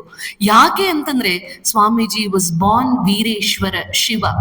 ಶಿವನಿಗೆ ಬೆಲೆ ಬರುವಂಥದ್ದೇ ಕೇವಲ ಶಕ್ತಿಯಿಂದ. ಆದ್ರಿಂದ ಸ್ವಾಮಿ ವಿವೇಕಾನಂದರು ಶಕ್ತಿಯ ಆರಾಧಕರಾಗಿದ್ರು ಅಂತ ನಿವೇದಿತಾ ಒಂದ್ ಕಡೆ ಬರಿತಾ ಹೇಳ್ತಾಳೆ. ನಿವೇದಿತಾ ಹಾಗೆ ಮಾತನ್ನ ಮುಂದುವರಿಸ್ತಾ ಸ್ವಾಮೀಜಿ ಹೇಗೆ ಶಕ್ತಿಯ ಪ್ರತೀಕ ಆಗಿದ್ರು ಅನ್ನೋದನ್ನ ಈ 2 ಸಾಲುಗಳ ಮೂಲಕ ಏನ್ ಹೇಳ್ತಿದ್ಲು ಅನ್ನೋದನ್ನ ನಾವಿಲ್ಲಿ ಗಮನಿಸಬಹುದು. ಅವಳು ಹೇಳ್ತಾಳೆ, the brave, the strong, the intelligent will understand the message of Swamiji, which is nothing else other than Shakti. Swamiji breathed Shakti. Swamiji ಶಕ್ತಿಯನ್ನೇ ಉಸಿರಾಡ್ತಿದ್ರು, ಶಕ್ತಿಯನ್ನೇ ಎಲ್ಲರ ಕಡೆ ಹೇಳ್ತಿದ್ರು. ಎಲ್ಲಿ ಶಕ್ತಿ ಇರುತ್ತದೋ ಅಲ್ಲಿ ಭಗವಂತ ಆವಾಸ ಮಾಡ್ತಾನೆ ಅನ್ನೋದನ್ನ ಸ್ವಾಮೀಜಿ ಎಲ್ಲ ಕಡೆ ಯುವಕರನ್ನ ಕಂಡಾಗ the message of Shakti was just given ಅಂತ ನಿವೇದಿತಾ ಒಂದ್ ಕಡೆ ಬರೀತಾಳೆ. ಸ್ವಾಮೀಜಿ ಹೇಳ್ತಾರೆ, ಭಾರತೀಯರಿಗೆ ಹೇಗೆ ಜಗನ್ಮಾತೆಯನ್ನ ಆರಾಧನೆ ಮಾಡ್ಬೇಕು ಅಂತ ನಾನ್ ತೋರಿಸ್ಕೊಡ್ತೇನೆ. ಸ್ವಾಮೀಜಿ ಬಹಳ ಚೆನ್ನಾಗಿ ಹೇಳ್ತಾರೆ, ಮುಂದೊಂದು ದಿನ ಬರುತ್ತೆ, the future generations will be built by many Gargis and Maitreyis who are going to revolutionise the world keeping Holy Mother as a centre ಅಂತ. ಶ್ರೀಮಾತೆಯವರನ್ನ ಆದರ್ಶವಾಗಿರಿಸಿಕೊಂಡು ಮುಂಬರುವ ದಿನಗಳಲ್ಲಿ ಹಲವಾರು ಗಾರ್ಗೀಯರು, ಹಲವಾರು ಮೈತ್ರಿಯರು, ಹಲವಾರು ಬ್ರಹ್ಮವಾದಿನಿಯರು ಇಡೀ ಭಾರತವನ್ನ ರೂಲ್ ಮಾಡೋದಕ್ಕಿದ್ದಾರೆ, ಇಡೀ ಭಾರತವನ್ನ ಆಳೋದಕ್ಕಿದ್ದಾರೆ. ಆ ದಿನ ತುಂಬಾ ಹತ್ತಿರದಲ್ಲಿದೆ ಅನ್ನೋದನ್ನ ಸ್ವಾಮೀಜಿ ಅವತ್ತೇ ನುಡಿದಿಟ್ಟಿದ್ರು. ಇವತ್ತು ಗಮನಿಸೋದಾದ್ರೆ ಹೆಣ್ಣು ಮಕ್ಕಳು ಎಲ್ಲಾ ಸ್ಥಾನದಲ್ಲೂ ಕೂಡ ತಮ್ಮನ್ನ ತಾವು ಅಭಿವ್ಯಕ್ತಗೊಳಿಸ್ಕೊಳ್ತಿರೋದನ್ನ ನಾವು ಗಮನಿಸ್ಕೋಬಹುದು. Swami Vivekananda was a very good professor, he was a very good philosopher, thinker. ಜೊತೆಗೆ he was one who was able to prophesise about the future ಹೀಗೆ ಇರುತ್ತೆ ಅನ್ನೋದನ್ನ ಸ್ವಾಮೀಜಿ ಕನ್ಸ್ಕೊಂಡಿಟ್ಟಿದ್ರಲ್ಲ, ಅದು ಶ್ರೀಮಾತೆಯವರನ್ನ ಆದರ್ಶವಾಗಿರಿಸ್ಕೊಂಡು ಅನ್ನೋದನ್ನ ನಾವಿಲ್ಲಿ ಗಮನಿಸ್ಬೇಕು. ಹೇಗೆ ಸ್ವಾಮೀಜಿ ಶ್ರೀರಾಮಕೃಷ್ಣ ಪರಮಹಂಸರಿಗಿನ್ನ ಒಂದು ಕೈ ಮೇಲೆ ಶ್ರೀಮಾತೆಯವರನ್ನ, ಏಕೆಂದ್ರೆ ಸ್ವಾಮೀಜಿ ಎಲ್ಲ ಕಡೆ ಹೇಳ್ತಾರೆ, ನಾನು ನಿಮಗೆ ತೋರಿಸ್ಕೊಡ್ತೇನೆ ಹೇಗೆ ಶಕ್ತಿಯನ್ನ ಆರಾಧನೆ ಮಾಡ್ಬೇಕು ಅನ್ನೋದನ್ನ ಸ್ವಾಮೀಜಿ ಹೇಳೋದನ್ನ ನಾವಿಲ್ಲಿ ಭಾವಿಸಿದ್ರೆ ಮಾತ್ರ ಶ್ರೀಮಾತೆ ಶ್ರೀ ಶಾರದಾ ದೇವಿಯವರನ್ನ ಹೇಗೆ ಒಬ್ಬ ಸಂಘ ಜನನಿಯಾಗಿ, ಶ್ರೀಮಾತೆಯವರ ಪರಮ ಪವಿತ್ರವಾದಂತಹ ಜೀವನ, ಸ್ವಾಮೀಜಿ ಶ್ರೀಮಾತೆಯವರ ಪರಮ ಪ್ರೇಮಪೂರ್ಣವಾದಂತಹ ಜೀವನ ಎಲ್ಲರನ್ನೂ ಕೂಡ ಕಟ್ಟಿಟ್ಟು ಬಿಟ್ಟಿತ್ತು ಅನ್ನೋದನ್ನ ನಾವಿಲ್ಲಿ ಭಾವಿಸ್ಬೇಕು. ವಿವೇಕಾನಂದರು ಕನ್ಯಾಕುಮಾರಿಗೆ ಹೋಗಿ ಬಂದು ರಾಮಕೃಷ್ಣರಿಂದ ಗ್ರೀನ್ ಸಿಗ್ನಲ್ ಸಿಕ್ಕಿತ್ತು, ಇನ್ನು ನೀನು ವಿದೇಶದ ಕಡೆಗೆ ಪ್ರಯಾಣ ಮಾಡ್ಬೋದು ಅಂತಂದಾಗ್ಲೂ ಕೂಡ ಸ್ವಾಮೀಜಿಗೆ ಇನ್ನೂ 100% ಖಾತ್ರಿ ಆಗಿರ್ಲಿಲ್ಲ. Unless and until Holy Mother says yes, first ಜೈರಾಮ್ ಬಾಟಿಗೆ ಹೋಗ್ತೀನಿ, ಅಮ್ಮನ್ನ ಕೇಳ್ತೀನಿ, ಅಮ್ಮ ಗ್ರೀನ್ ಸಿಗ್ನಲ್ ಕೊಟ್ರೆ ನಾನು ಧೈರ್ಯ ಮಾಡಿ ಮುಂದೆ ಹೋಗ್ತೀನಿ ಅಂತಂದ್ರಲ್ಲ, ಇದು ಸ್ವಾಮಿ ವಿವೇಕಾನಂದರು ಶ್ರೀಮಾತೆಯವರಿಗೆ ಕೊಟ್ಟಂತಹ ಸ್ಥಾನ. ಎಲ್ಲದನ್ನ ಮೀರಿದಂತಹ ಒಂದು ಘನೀಭೂತವಾದಂತಹ ಒಂದು ವಸ್ತು ಇದೆ ಅಂತಂದ್ರೆ ಅದು ಕೇವಲ ತಾಯಿ ಮಾತ್ರ ಅನ್ನೋದನ್ನ ಸ್ವಾಮಿ ವಿವೇಕಾನಂದರ ಪ್ರತಿಯೊಂದು ಮಾತಲ್ಲೂ ಕೂಡ ಅಭಿವ್ಯಕ್ತಗೊಳ್ಳೋದನ್ನ, ಯಾವಾಗೆಲ್ಲ ಅವರು ಜಗನ್ಮಾತೆಯ ಬಗ್ಗೆ ಮಾತನಾಡಕ್ ಹೊರಡ್ತಾ ಇದ್ರು ಅವ್ರಿಗೇ ಗೊತ್ತಿಲ್ಲದ ಹಾಗೆ ಅವ್ರ ಕಣ್ಣಲ್ಲಿ ಒಂದೇ ಸಮ ನೀರು ಸುರಿತಾ ಇತ್ತು, ಅಷ್ಟು ಭಾವಪೂರ್ಣರಾಗ್ಬಿಡ್ತಿದ್ರು. ಶ್ರೀಮಾತೆ ಅವ್ರನ್ನ ನೆನಪಿಸ್ಕೊಂಡಾಗೆಲ್ಲ ಅವರ ಕರುಣಾಪೂರ್ಣ ವ್ಯಕ್ತಿತ್ವ ಸ್ವಾಮಿ ವಿವೇಕಾನಂದರ ಕಣ್ಮುಂದೆ ಬರ್ತಿತ್ತು ಅನ್ನೋದನ್ನ ಸ್ವಾಮೀಜಿನೇ ಬರೀತಾರೆ. ಅದನ್ನ ನಾವು ಗಮನಿಸ್ಬೇಕು. ಅದನ್ನ ಭಾವಿಸಿದಾಗ ಶ್ರೀಮಾತೆಯವ್ರನ್ನ ಇನ್ನೂ ಹೆಚ್ಚಿನ ರೀತಿಯಲ್ಲಿ ನಮ್ಮವಳನ್ನಾಗಿಸ್ಕೊಳ್ಳೋದಕ್ಕೆ ಸಾಧ್ಯ ಇದೆ. ಸ್ವಾಮಿ ಪ್ರಮತೇಶಾನಂದಜಿ ಮಹಾರಾಜ್ ಅಂತ ರಾಮಕೃಷ್ಣ ಮಠದ ಹಿರಿಯ ಸಾಧುಗಳು, ಅವರು ಹೀಗೆ ಮಾತನಾಡ್ತಾ ಕೆಲವಾರು ಘಟನೆಗಳನ್ನ, ಅವರಿರ್ಬೋದು ಸ್ವಾಮಿ ಜಗದಾತ್ಮಾನಂದಜಿ ಮಹಾರಾಜ್, ಇವರೆಲ್ಲ ಕೆಲವಾರು ಈಗಲೂ ಕೂಡ ಶ್ರೀಮಾತೆ ಶ್ರೀ ಶಾರದಾ ದೇವಿಯವರ ಕರುಣಾಪೂರ್ಣ ವ್ಯಕ್ತಿತ್ವ ಹೇಗೆ ಅಭಿವ್ಯಕ್ತಗೊಳ್ತಿದೆ, ಕೈ ಚಾಚಿದವ್ರು ಎಲ್ಲರಿಗೂ ಕೂಡ ಶ್ರೀಮಾತೆಯವರು ಹೇಗೆ ಇವತ್ತಿಗೂ ಕೂಡ ಕೈ ಹಿಡಿದು ನಡೆಸೋದಷ್ಟೇ ಅಲ್ಲದಲೆ ಪ್ರೀತಿಯಿಂದ ತಪ್ಪಿ ಅವಳನ್ನ ಅಥವಾ ಅವನನ್ನ ಹೇಗೆ ಅವರು ಕರುಣೆಯಿಂದ ಕಾಪಾಡ್ತಾ ಇದ್ದಾರೆ ಅನ್ನೋದಂತಹ ಕೆಲವಾರು ಘಟನೆಗಳನ್ನ ಸ್ವಾಮೀಜಿ ಹಂಚ್ಕೊಂಡಿದ್ದನ್ನ ನಾನು ಇವತ್ತು ನಿಮ್ ಜೊತೆ ಹಂಚ್ಕೊಳಕ್ ಇಷ್ಟಪಡ್ತೇನೆ. ಶ್ರೀಮಾತೆ ಜೀವನ ಅನ್ನುವಂಥದ್ದೇ ನಿಜವಾಗಿಯೂ ಧ್ಯಾನ ಯೋಗ್ಯವಾದದ್ದು. ಸ್ವಾಮೀಜಿ ಮಾತನಾಡ್ತಾ ಈ ಘಟನೆಯನ್ನ ಹಂಚ್ಕೊಂಡ್ರು. ಇದು ತುಂಬಾ ದಿನಗಳೇನ್ ಕಳೆದಿಲ್ಲ. ರಾಮಕೃಷ್ಣ ಮಠ ಆಗಿನ್ನೂ ಪ್ರಾರಂಭ ಆಗಿತ್ತು. ಸ್ವಾಮಿ ಶಿವಾನಂದರು ಬೇಲೂರು ಮಠದಲ್ಲಿ ಅಧ್ಯಕ್ಷರಾಗಿ ಇದ್ದಂತಹ ಸಂದರ್ಭ. ಶ್ರೀಮಾತೆಯವರ ಜೀವನ ಟೆಂಪಲ್ ಕನ್ಸ್ಟ್ರಕ್ಷನ್ ಅವಾಗಿನ್ನೂ ಆಗಿತ್ತು. ಸ್ವಾಮಿ ವಿವೇಕಾನಂದರ ದೇಹತ್ಯಾಗ ಆಗಿದೆ. ಸ್ವಾಮಿ ಶಿವಾನಂದರು ರಾಮಕೃಷ್ಣ ಮಠದ ಅಧ್ಯಕ್ಷರಾಗಿ ನೇಮಕಗೊಂಡಿದ್ದಾರೆ. ರಾಮಕೃಷ್ಣ ಮಠ ಬಹಳ ಚೆನ್ನಾಗಿ ನಡೀತಾ ಇತ್ತು. ಒಬ್ಳು ಮಹಿಳೆ ಬೇಲೂರು ಮಠದಿಂದ ಸ್ವಲ್ಪ ದೂರ ಆಚೆಗೆ, ಪ್ರತಿದಿನ ತುಂಬಾ ಬಡತನದಲ್ಲಿದ್ದಂತಹ ಮಹಿಳೆ, ಪ್ರತಿ ದಿವಸ ತರಕಾರಿಯನ್ನ ಮಾರೋದಷ್ಟೇ ಅವಳ ಕೆಲಸ. ಇವತ್ತು ಇಷ್ಟು ತರಕಾರಿಯನ್ನ ಮಾರಾಟ ಮಾಡಿದ್ರೆ ನನ್ನ ಜೀವನ ನಡೆಯುತ್ತೆ ಅನ್ನೋಷ್ಟರ ಮಟ್ಟಿಗೆ ಅವಳ ಸ್ಥಿತಿ. ತುಂಬಾ ಕಡು ಬಡತನ. ಒಂದು ಮಂಕ್ರಿ ಮಾರಾಟ ಪ್ರತಿದಿನ ಆಗ್ತಾ ಇತ್ತು. ಅಷ್ಟರಲ್ಲಿ ಅವಳ ಜೀವನ ನಡೆಸ್ತಾ ಇದ್ಲು. ಆರಾಮಾಗೆಲ್ಲ ನಡ್ಕೊಂಡು ಹೋಗ್ತಿತ್ತು. ಒಂದು ದಿನ ಹೀಗೆ ಆಗಿದೆ. ಮಗಳು ಬೆಳೆದು ದೊಡ್ಡೋಳಾಗಿದ್ದಾಳೆ. ಮಗಳ ಮದುವೆ ಸೆಟ್ ಮಾಡಿದ್ದಾರೆ. ಮದುವೆ ಅಂತಂದ್ರೆ ತಕ್ಕ ಮಟ್ಟಿಗಿನ ಖರ್ಚು ವ್ಯವಸ್ಥೆಗಳು ಆಗ್ಲೇಬೇಕು. ಆದ್ರೆ ಅವಳಲ್ಲಿ ಅಷ್ಟು ಯೋಗ್ಯತೆ ಇತ್ತ ಅನ್ನೋದು ಪ್ರಶ್ನಾರ್ಥಕ ಚಿಹ್ನೆ. ಪ್ರತಿ ದಿವಸ ಬಂದಂತಹ ಒಂದು ಮಂಕ್ರಿ ಮಾರಾಟ ಮಾಡೋದು, ಬಂದ ದುಡ್ಡಲ್ಲಿ ಒಂದಷ್ಟು ಕೂಡಿಟ್ಟು ಒಂದಷ್ಟು ಹಣ ಒಟ್ಟು ಮಾಡಿದ್ಲು. ಹೀಗೆ ಒಂದಷ್ಟು ದಿನ ಕಳೆದಿದೆ. ಹೀಗೆ ಒಂದ್ ದಿವಸ ಮಾರಾಟಕ್ಕೆ ಅಂತ ಹೋಗಿದ್ದಾಳೆ. ಬೇಲೂರು ಮಠದಿಂದ ಸ್ವಲ್ಪ ದೂರ ಆಚೆಯಲ್ಲಿ ಬೆಳಗ್ಗೆಯಿಂದ ಕೂತಿದ್ದಾಳೆ. ಅವತ್ತು ಒಬ್ಬ ಕೂಡ ಅವಳ ಹತ್ರ ತರಕಾರಿ ತಗೊಳಕ್ ಬಂದಿಲ್ಲ. ಮಧ್ಯಾಹ್ನ ಆಗ್ತಾ ಅವಳಿಗೆ ಆತಂಕ ಶುರುವಾಯಿತಂತೆ. ಮಧ್ಯಾಹ್ನ ಆದ್ರೂ ಯಾರೂ ತರಕಾರಿ ತಗೊಂಡಿಲ್ವಲ್ಲ, ಒಂದು ಪಕ್ಷ ಇವತ್ತೇನಾದ್ರು ತರಕಾರಿ ಮಾರಾಟ ಆಗ್ಲಿಲ್ಲ ಅಂದ್ರೆ ನನ್ನ ಪರಿಸ್ಥಿತಿ, ನನ್ನ ಮಗಳ ಮದುವೆ ನಿಂತು ಹೋಗ್ಬಿಟ್ರೆ ಅಂತ ಅವಳಿಗೆ ಆತಂಕ ಶುರುವಾಯ್ತು. ಯೋಚನೆ ಮಾಡೋಕ್ ಶುರು ಮಾಡಿದ್ಲು. ಮಧ್ಯಾಹ್ನ ಕಳೀತು, ಸಂಜೆ ಆಯ್ತು. ಸಂಜೆ ಕಳೆದು ಇನ್ನೇನ್ ಕತ್ಲಾಗೋದ್ರಲ್ಲಿದೆ. ಈಗ ಒಂದೇ ಸಮ ಕಣ್ಣಲ್ಲಿ ನೀರನ್ನ ಹಾಕೊಂಡು ಏನ್ ಮಾಡ್ಲಿ ಅಂತ ತೋಚ್ದೆ ತುಮುಲ್ದಲ್ಲಿ ಒಳಗಾದ್ಲು. ಅಷ್ಟರಲ್ಲಿ ಇನ್ನೇನ್ ಮುಗಿತು, ಇವತ್ತು ಎಲ್ಲ ತರಕಾರಿನ ವಾಪಸ್ ತಗೊಂಡು ಹೋಗ್ಬೇಕು ಅನ್ನೋಷ್ಟ್ರಲ್ಲಿ ಆ ಕಡೆಯಿಂದ ಒಂದಷ್ಟು ಜನ ಸ್ತ್ರೀಯರು ನಡ್ಕೊಂಡ್ ಬರ್ತಿದ್ ನೋಡಿದ್ಲು. ಈ ಹೆಂಗಸರಾದ್ರೂ ಒಂದಷ್ಟು ತರಕಾರಿಯನ್ನ ತಗೊಂಡ್ರೆ ಅಂತ ಜೋರಾಗಿ ತರಕಾರಿ ಮಾರಾಟ ಮಾಡ್ತಿರೋ ಹಾಗೆ ಕಿರ್ಚಿ ಅವ್ರ ಗಮನವನ್ನ ಅವಳ ಕಡೆಗೆ ಸೆಳೆದ್ಲು. ಎಲ್ಲ ಸ್ತ್ರೀಯರು ಒಟ್ಟಿಗೆ ಬಂದ್ರು, ನೋಡಿದ್ರು ತರಕಾರಿ ಸ್ವಲ್ಪ ಬಾಡಿದೆ.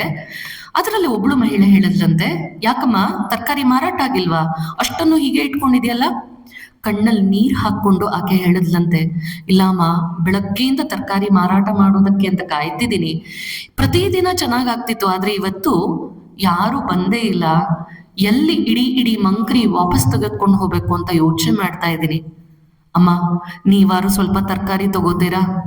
ಆಗ ಮಹಿಳೆಯರು ಹೇಳಿದ್ರಂತೆ, ನಾವ್ ತರಕಾರಿ ತಗೊಂಡು ಏನ್ ಮಾಡೋಣ, ನಮ್ಮನೆಗೆಲ್ಲ ಬಂದಾಗಿದೆ. ಒಂದ್ ಕೆಲ್ಸ ಮಾಡು ಅಂತ ಒಬ್ಳು ಮಹಿಳೆ ಹೇಳಿದ್ಲಂತೆ. ಹೀಗೆ ನೇರವಾಗಿ ಹೋಗಿ ಎಡಕ್ಕೆ ತಿರುಗಿ ಬಲಕ್ಕೆ ತಿರುಗಿ ಅಂತ ಒಂದಷ್ಟು ಡೈರೆಕ್ಷನ್ ಹೇಳಿ, ಅಲ್ಲೊಂದು ಜಾಗ ಇದೆ, ಅಲ್ಲಿಗೆ ಹೋಗು ಅಂತ ಅವಳನ್ನ ಕ್ಲೀನಾಗಿ ಇಂಥ ಜಾಗಕ್ಕೆ ಹೋಗು ಅಂತ ಹೇಳಿ ಅವಳನ್ನ ಆ ಜಾಗಕ್ಕೆ ಹೋಗು, ನಿನ್ ತರಕಾರಿ ತಕ್ಕ ಮಟ್ಟಿಗೆ, ಪಾಪ ಅವರು ಬೆಳಗ್ಗೆಯಿಂದ ಬಂದಿಲ್ಲ ಅಂತ ಕಾಯ್ತಿದ್ದ ನನ್ ಕಿವಿಗ್ ಬಿತ್ತು, ಅಲ್ಲಿ ಹೋಗು, ನಿನ್ ತರಕಾರಿ ಮಾರಾಟ ಆಗತ್ತೆ ಅಂತ ಹೇಳಿ ಕಳ್ಸಿದ್ಲು.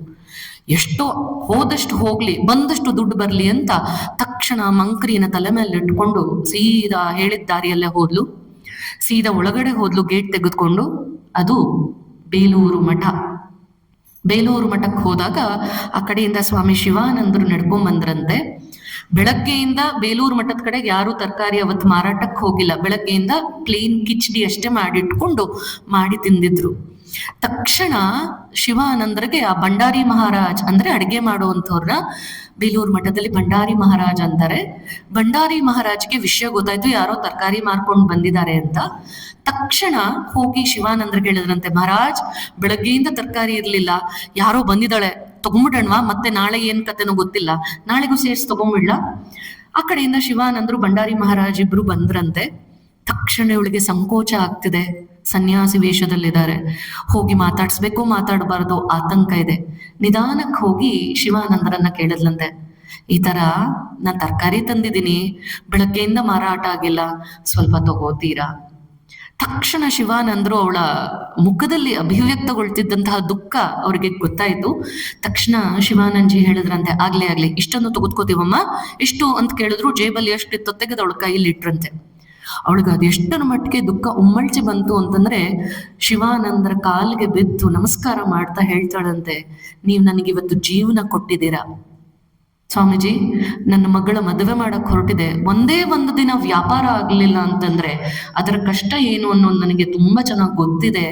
ಇವತ್ತು ನೀವು ನನ್ನನ್ನು ಉಳಿಸ್ಬಿಟ್ರಿ ಅಂತ ಕಣ್ಣಲ್ಲಿ ನೀರು ಹಾಕಿದಾಗ ಶಿವಾನಂದ್ರ ಹೇಳ್ತಾರೆ, ನಾನ್ ಯಾರು ಉಳ್ಸಕ್ಕೆ, ಅಲ್ಲಿ ನೋಡು ದೇವಸ್ಥಾನ ಇದೆ, ಹೋಗು, ಶ್ರೀರಾಮಕೃಷ್ಣರಿದ್ದಾರೆ, ಹೋಗ್ಬಿಟ್ಟು ನಮಸ್ಕಾರ ಮಾಡ್ಕೊಂಬ. ಅಲ್ಲಿಂದ ಮುಂದಕ್ಕೆ ಬಂದ್ರೆ ಶಾರದಾಮಾತೆ ದೇವಸ್ಥಾನ ಇದೆ, ಅಲ್ಲಿಂದ ಮುಂದಕ್ಕೆ ಬಂದು ನಮಸ್ಕಾರ ಮಾಡ್ಕೊಂಬ ಅಂತೆಲ್ಲ ಡೈರೆಕ್ಟ್ ಮಾಡಿದ್ರು. ಅವಳು ಸದ್ಯ ಹೆಂಗೋ ಆಯ್ತಲ್ಲ, ದೇವ್ರಿದ್ದಾನೆ, ನಮಸ್ಕಾರ ಯಾಕೆ ಮಾಡಬಾರ್ದು ಅಂತ ಹೋಗಿ ಶ್ರೀರಾಮಕೃಷ್ಣಗ್ ನಮಸ್ಕಾರ ಮಾಡ್ತಾಳೆ. ನಂತರ ಹೋಗಿ ನಮಸ್ಕಾರ ಮಾಡಿ ಶ್ರೀಮಾತೆಯವರ ದೇವಸ್ಥಾನದಲ್ಲಿ ನಮಸ್ಕಾರ ಮಾಡಿದಾಗ ಹಿಂದೆ ಶಿವಾನಂದರು ಹೋದ್ರಂತೆ. ಶ್ರೀಮಾತೆಯವ್ರ ಕೃಪೆ ಇವಳಗಾಗ್ಲಿ ಅಂತ ಅವರು ಪ್ರಾರ್ಥನೆ ಮಾಡೋಣ ಅಂತ ಹೋಗಿದ್ದಿರ್ಬೋದು. ಅವರ ಹಿಂದೆ ಹೋಗಿ ನೋಡ್ತಾರೆ, ಅವಳು ನಮಸ್ಕಾರ ಮಾಡಿ ತಲೆ ಎತ್ತು ನೋಡಿದ್ಲಂತೆ. ಶ್ರೀಮಾತೆಯವರ ಫೋಟೋ ನೋಡಿದ ತಕ್ಷಣ ಅವಳಿಗಾದಂತ ಆಘಾತ ಎಲ್ಲೆತ್ತು ಗೊತ್ತಿಲ್ಲ, ದುಃಖ ಉಮ್ಮಳ್ಸ್ಕೊಂಬಂತು. ಜೋರಾಗಿ ಸ್ವಾಮೀಜಿ ಹೆಸರನ್ನ ಕರೆದ ಸ್ವಾಮೀಜಿನ ಸಂಬೋಧನೆ ಮಾಡ್ತಾ ಕಣ್ಣಲ್ಲಿ ನೀರು ಹಾಕೊಂಡು ಹೇಳ್ತಾಳಂತೆ, ಸ್ವಾಮೀಜಿ, ಇವಳೇ ನನಗೆ ಬಂದು ಹೇಳಿದ್ದು, ನನಗೆ ಏನ್ ಮಾಡಬೇಕು ಅಂತ ಕಂಗಾಲಾಗಿ ಕುತ್ಕೊಂಡಿದ್ದೆ, ಇವಳು ಬಂದು ನನಗೆ ಹೇಳಿದ್ಲು, ಹೋಗು ಇಂಥ ಜಾಗಕ್ಕೆ, ನಿನ್ ತರಕಾರಿ ಪೂರ್ತಿ ಮಾರಾಟ ಆಗತ್ತೆ, ನಿನ್ನ ಜೀವನ ಸರಿ ಹೋಗುತ್ತೆ ಅಂತ ಹೇಳಿದ್ಲು, ಇವಳೇ ಬಂದು ಹೇಳಿದ್ದು ಅಂತ ಕಣ್ಣಲ್ಲಿ ನೀರು ತುಂಬ್ಕೊಂಡು ಹೇಳಿದಾಗ ಶಿವಾನಂದರು ಒಂದು ಕ್ಷಣ ಏನು ಉತ್ತರ ಕೊಡಕ್ಕಾಗ್ದಲೆ ಮಂದಹಾಸ ಕೊಡ್ತಾ ಮಂತ್ರಮುಗ್ಧರಾಗ್ಬಿಟ್ರು. ಇದನ್ನ ಪ್ರಮತೇಶಾನಂದಿ ಅದೆಷ್ಟು ಭಾವುಕರಾಗಿ ನಮ್ಮೆಲ್ಲರ ಜೊತೆಗೆ ಹಂಚಿಕೊಂಡ್ರು ಅಂದ್ರೆ, ಇವತ್ತಿಗೂ ಕೂಡ ಯಾರು ಪ್ರೀತಿಯಿಂದ ಕರೀತಾರೋ ಶ್ರೀಮಾತೆ ತನ್ನ ಪ್ರೀತಿಯ ತೆಕ್ಕೆಯಲ್ಲಿ ತೆಗೆದುಕೊಳ್ಳದಲ್ಲೇ ಇರೋದಕ್ಕೆ ಸಾಧ್ಯನೇ ಇಲ್ಲ ಅನ್ನೋದು ಈ ನಿದರ್ಶನದಲ್ಲಿ ನಾವು ಭಾವಿಸಿದ್ರೆ ಮಾತ್ರ ಶ್ರೀಮಾತೆಯವರ ಪವಾಡದೋಪಾದಿಯ ಶಕ್ತಿ, ಶ್ರೀಮಾತೆಯವರ ಪರಮ ಪವಿತ್ರವಾದಂತಹ ಜೀವನ ನಮ್ಮೆಲ್ಲರಿಗೂ ಕೂಡ ಪರಿಚಯಕ್ಕೆ ಬರುತ್ತೆ. ಹೀಗೆ ಮತ್ತೊಂದು ಘಟನೆ, ಜಯರಾಮ್ ಬಾಟಿಯಲ್ಲಿ ಶ್ರೀಮಾತೆ ಶ್ರೀರಾಮಕೃಷ್ಣರ ದೇಹತ್ಯಾಗ ಆದ್ಮೇಲೆ ಜಯರಾಮ್ ಬಾಟಿಯಲ್ಲಿ ಕೆಲವಾರು ದಿನಗಳು, ಕಾಮಾರ್ ಪೊಕ್ಕರದಲ್ಲಿ ಕೆಲವು ದಿನಗಳು ಎಲ್ಲ ಇದ್ದಾಗ ಪ್ರತಿ ದಿವಸ ಒಬ್ಬ ಕಾಲೇಜ್ಗೆ ಹೋಗುವಂತ ವಿದ್ಯಾರ್ಥಿ ಅವನ್ಗೆ ರೂಢಿ ಆಗ್ಬಿಟ್ಟಿತ್ತು. ಪ್ರತಿ ದಿವಸ ಬರೋದು, ಶ್ರೀಮಾತೆಯವ್ರಿಗೆ ಪ್ರಣಾಮ ಮಾಡೋದು, ಒಳಗಡೆ ಓಡಾಡ್ತಿದ್ದಿದ್ರ ಅದು ಮಾಕು ಯಾರ್ಯಾರಿದ್ರು ಎಲ್ರು ಒಂದ್ಸಲಿ ನೋಡ್ಕೊಳ್ಳೋದು, ಹೋಗೋದು. ಆದ್ರೆ ಒಂದಷ್ಟು ದಿನಗಳು ಕಳೆಯುವಷ್ಟರಲ್ಲಿ ಇದ್ದಕ್ಕಿದ್ದ ಹಾಗೆ ಒಂದ್ ದಿವಸ ಕಾಲೇಜಿನ ಯುವಕ ಬಂದು ಶ್ರೀಮಾತೆಯವ್ರನ್ನ ಬಹಳ ಪ್ರೀತಿಯಿಂದ ಮಾತಾಡಿಸ್ತಿದ್ದ. ಶ್ರೀಮಾತೆಯವ್ರ ಹತ್ರ ಬಂದ್ಬಿಟ್ಟು ಹೇಳೋಕ್ ಶುರು ಮಾಡದ್ನಂತೆ, ಅಮ್ಮ ಇವತ್ತೇ ಲಾಸ್ಟ್, ಇನ್ಮೇಲೆ ನಾಳೆಯಿಂದ ನಾನು ಈ ಜಾಗಕ್ಕೆ ಬರೋದಿಲ್ಲ. ಶ್ರೀಮಾತೆಗೆ ದೊಡ್ಡ ಆಘಾತ ಆಯ್ತು. ಯಾಕಪ್ಪ ಮಗು, ಯಾಕೆ ಬರೋದಿಲ್ಲ? ನನ್ನ ನೋಡ್ಬೇಕು ಅಂತ ನಿಂಗೆ ಅನ್ಸೋದಿಲ್ವೇನು? ಯಾಕೆ ಬರೋದಿಲ್ಲ ಅಂತ ಶ್ರೀಮಾತೆಯವ್ರು ಕೇಳಿದ್ರು. ಅದಕ್ಕೆ ಆ ಹುಡುಗ ಹೇಳ್ದ, ಅಮ್ಮ ನಿಮ್ ಹತ್ರ ಬಂದಾಗ ಏನೋ ಚೆನ್ನಾಗಿರತ್ತೆ, ಆದ್ರೆ ನಿಮ್ಮನ್ನ ನೋಡಿ ಆ ಕಡೆ ತಿರುಗಿದ ತಕ್ಷಣ ನನ್ನ ಮನಸ್ಸಲ್ಲಿ ಕೆಟ್ಟ ಕೆಟ್ಟ ಭಾವನೆಗಳು ನನಗೇ ಗೊತ್ತಿಲ್ಲದ ಹಾಗೆ ಅಭಿವ್ಯಕ್ತಗೊಳ್ಳತ್ತೆ, ಏನೇನೋ ಆಲೋಚನೆಗಳು ಬರುತ್ತೆ. ಅಮ್ಮ ನಾನು ಈ ಜಾಗಕ್ಕೆ ಬರೋದಕ್ಕೆ ಯಾವುದೇ ಯೋಗ್ಯತೆ ನನಗಿಲ್ಲ, ದಯವಿಟ್ಟು ಕ್ಷಮಿಸ್ಬಿಡಿ, ಇನ್ಮೇಲೆ ನಾನು ಬರೋದೇ ಇಲ್ಲ, ಇಲ್ಲಿ ನನಗ್ ಬರೋ ಯಾವ ಯೋಗ್ಯತೆನೂ ಇಲ್ಲ ಅಂತ ಶ್ರೀಮಾತೆಯವ್ರಿಗೆ ಅವತ್ತು ಪ್ರಣಾಮ ಮಾಡಿ ಆ ಕಡೆ ದುರು ದುರು ದುರು ಓಡೋಕ್ ಶುರು ಮಾಡ್ದ. ಶ್ರೀಮಾತೆಯವ್ರಿಗೆ ಅದು ಎಷ್ಟು ದುಃಖ ಉಮ್ಮಳ್ಸ್ಕೊಂಬಂತು ಅಂತಂದ್ರೆ, ಎಲ್ಲಿ ಈ ಮಗು ನನ್ನನ್ನ ನೋಡೋದಕ್ ಬರೋದಿಲ್ವೋ ಅಂತ ಅವನು ಎಷ್ಟು ಜೋರಾಗಿ ಹೋಗ್ತಾ ಇದ್ನೋ ಅವನಷ್ಟೇ ಜೋರಾಗಿ ಶ್ರೀಮಾತೆಯವರು ಅಂತಂದ್ರೆ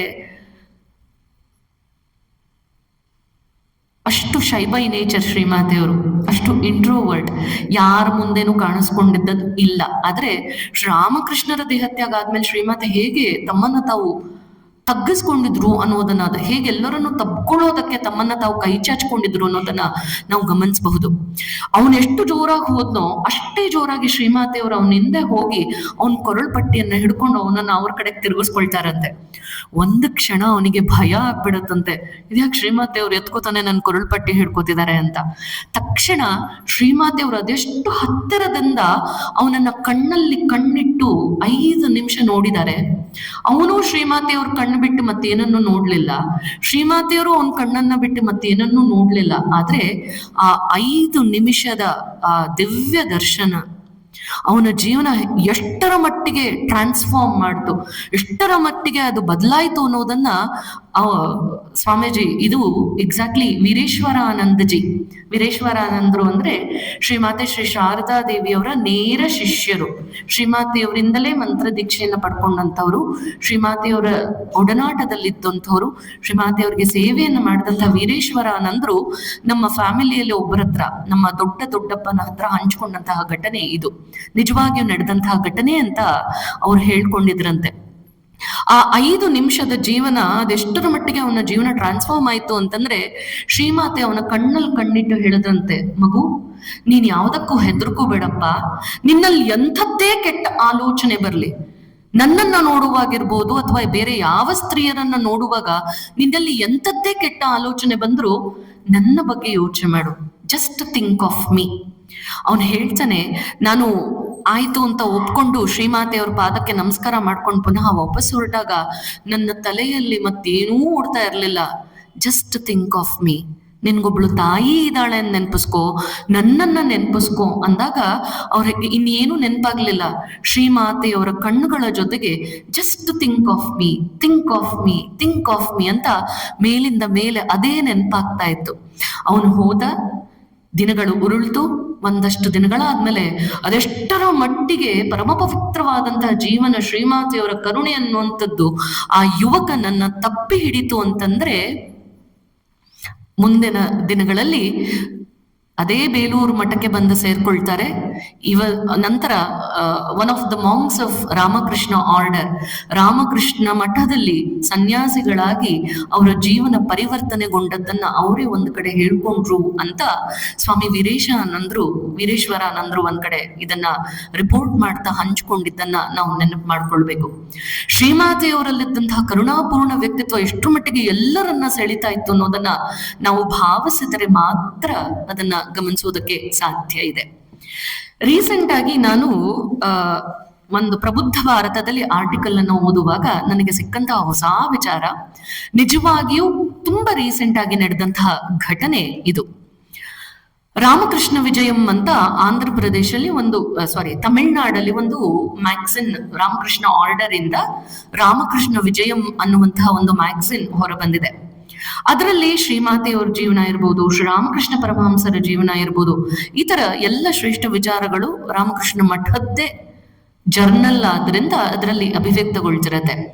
ಈ ರಾಮಕೃಷ್ಣ ಆರ್ಡರ್ ಇಂದ ಒಂದು ಕಾಂಪಿಟೇಷನ್ ಅನ್ನ ಮಾಡಬೇಕು ಯುವಕರಿಗೆ, ಕಾಲೇಜಿನ ಯುವಕರಿಗೆ ಅಂತ, ಅಥವಾ ಸಾಮಾನ್ಯವಾಗಿ ಜನರಲ್ ಆಗಿ ಎಲ್ಲರಿಗೂ ಒಂದು ಕಾಂಪಿಟೇಷನ್, ಎಸೆ ಕಾಂಪಿಟೇಷನ್ ಮಾಡಬೇಕು, ಪ್ರಬಂಧ ಸ್ಪರ್ಧೆ ಮಾಡಬೇಕು ಅಂತ ಎಲ್ಲ ಡಿಸೈಡ್ ಮಾಡಿ ಹೊರಗಡೆ ಬೆತ್ತಳಿಕೆಯನ್ನ ಹಾಕಿದ್ರು.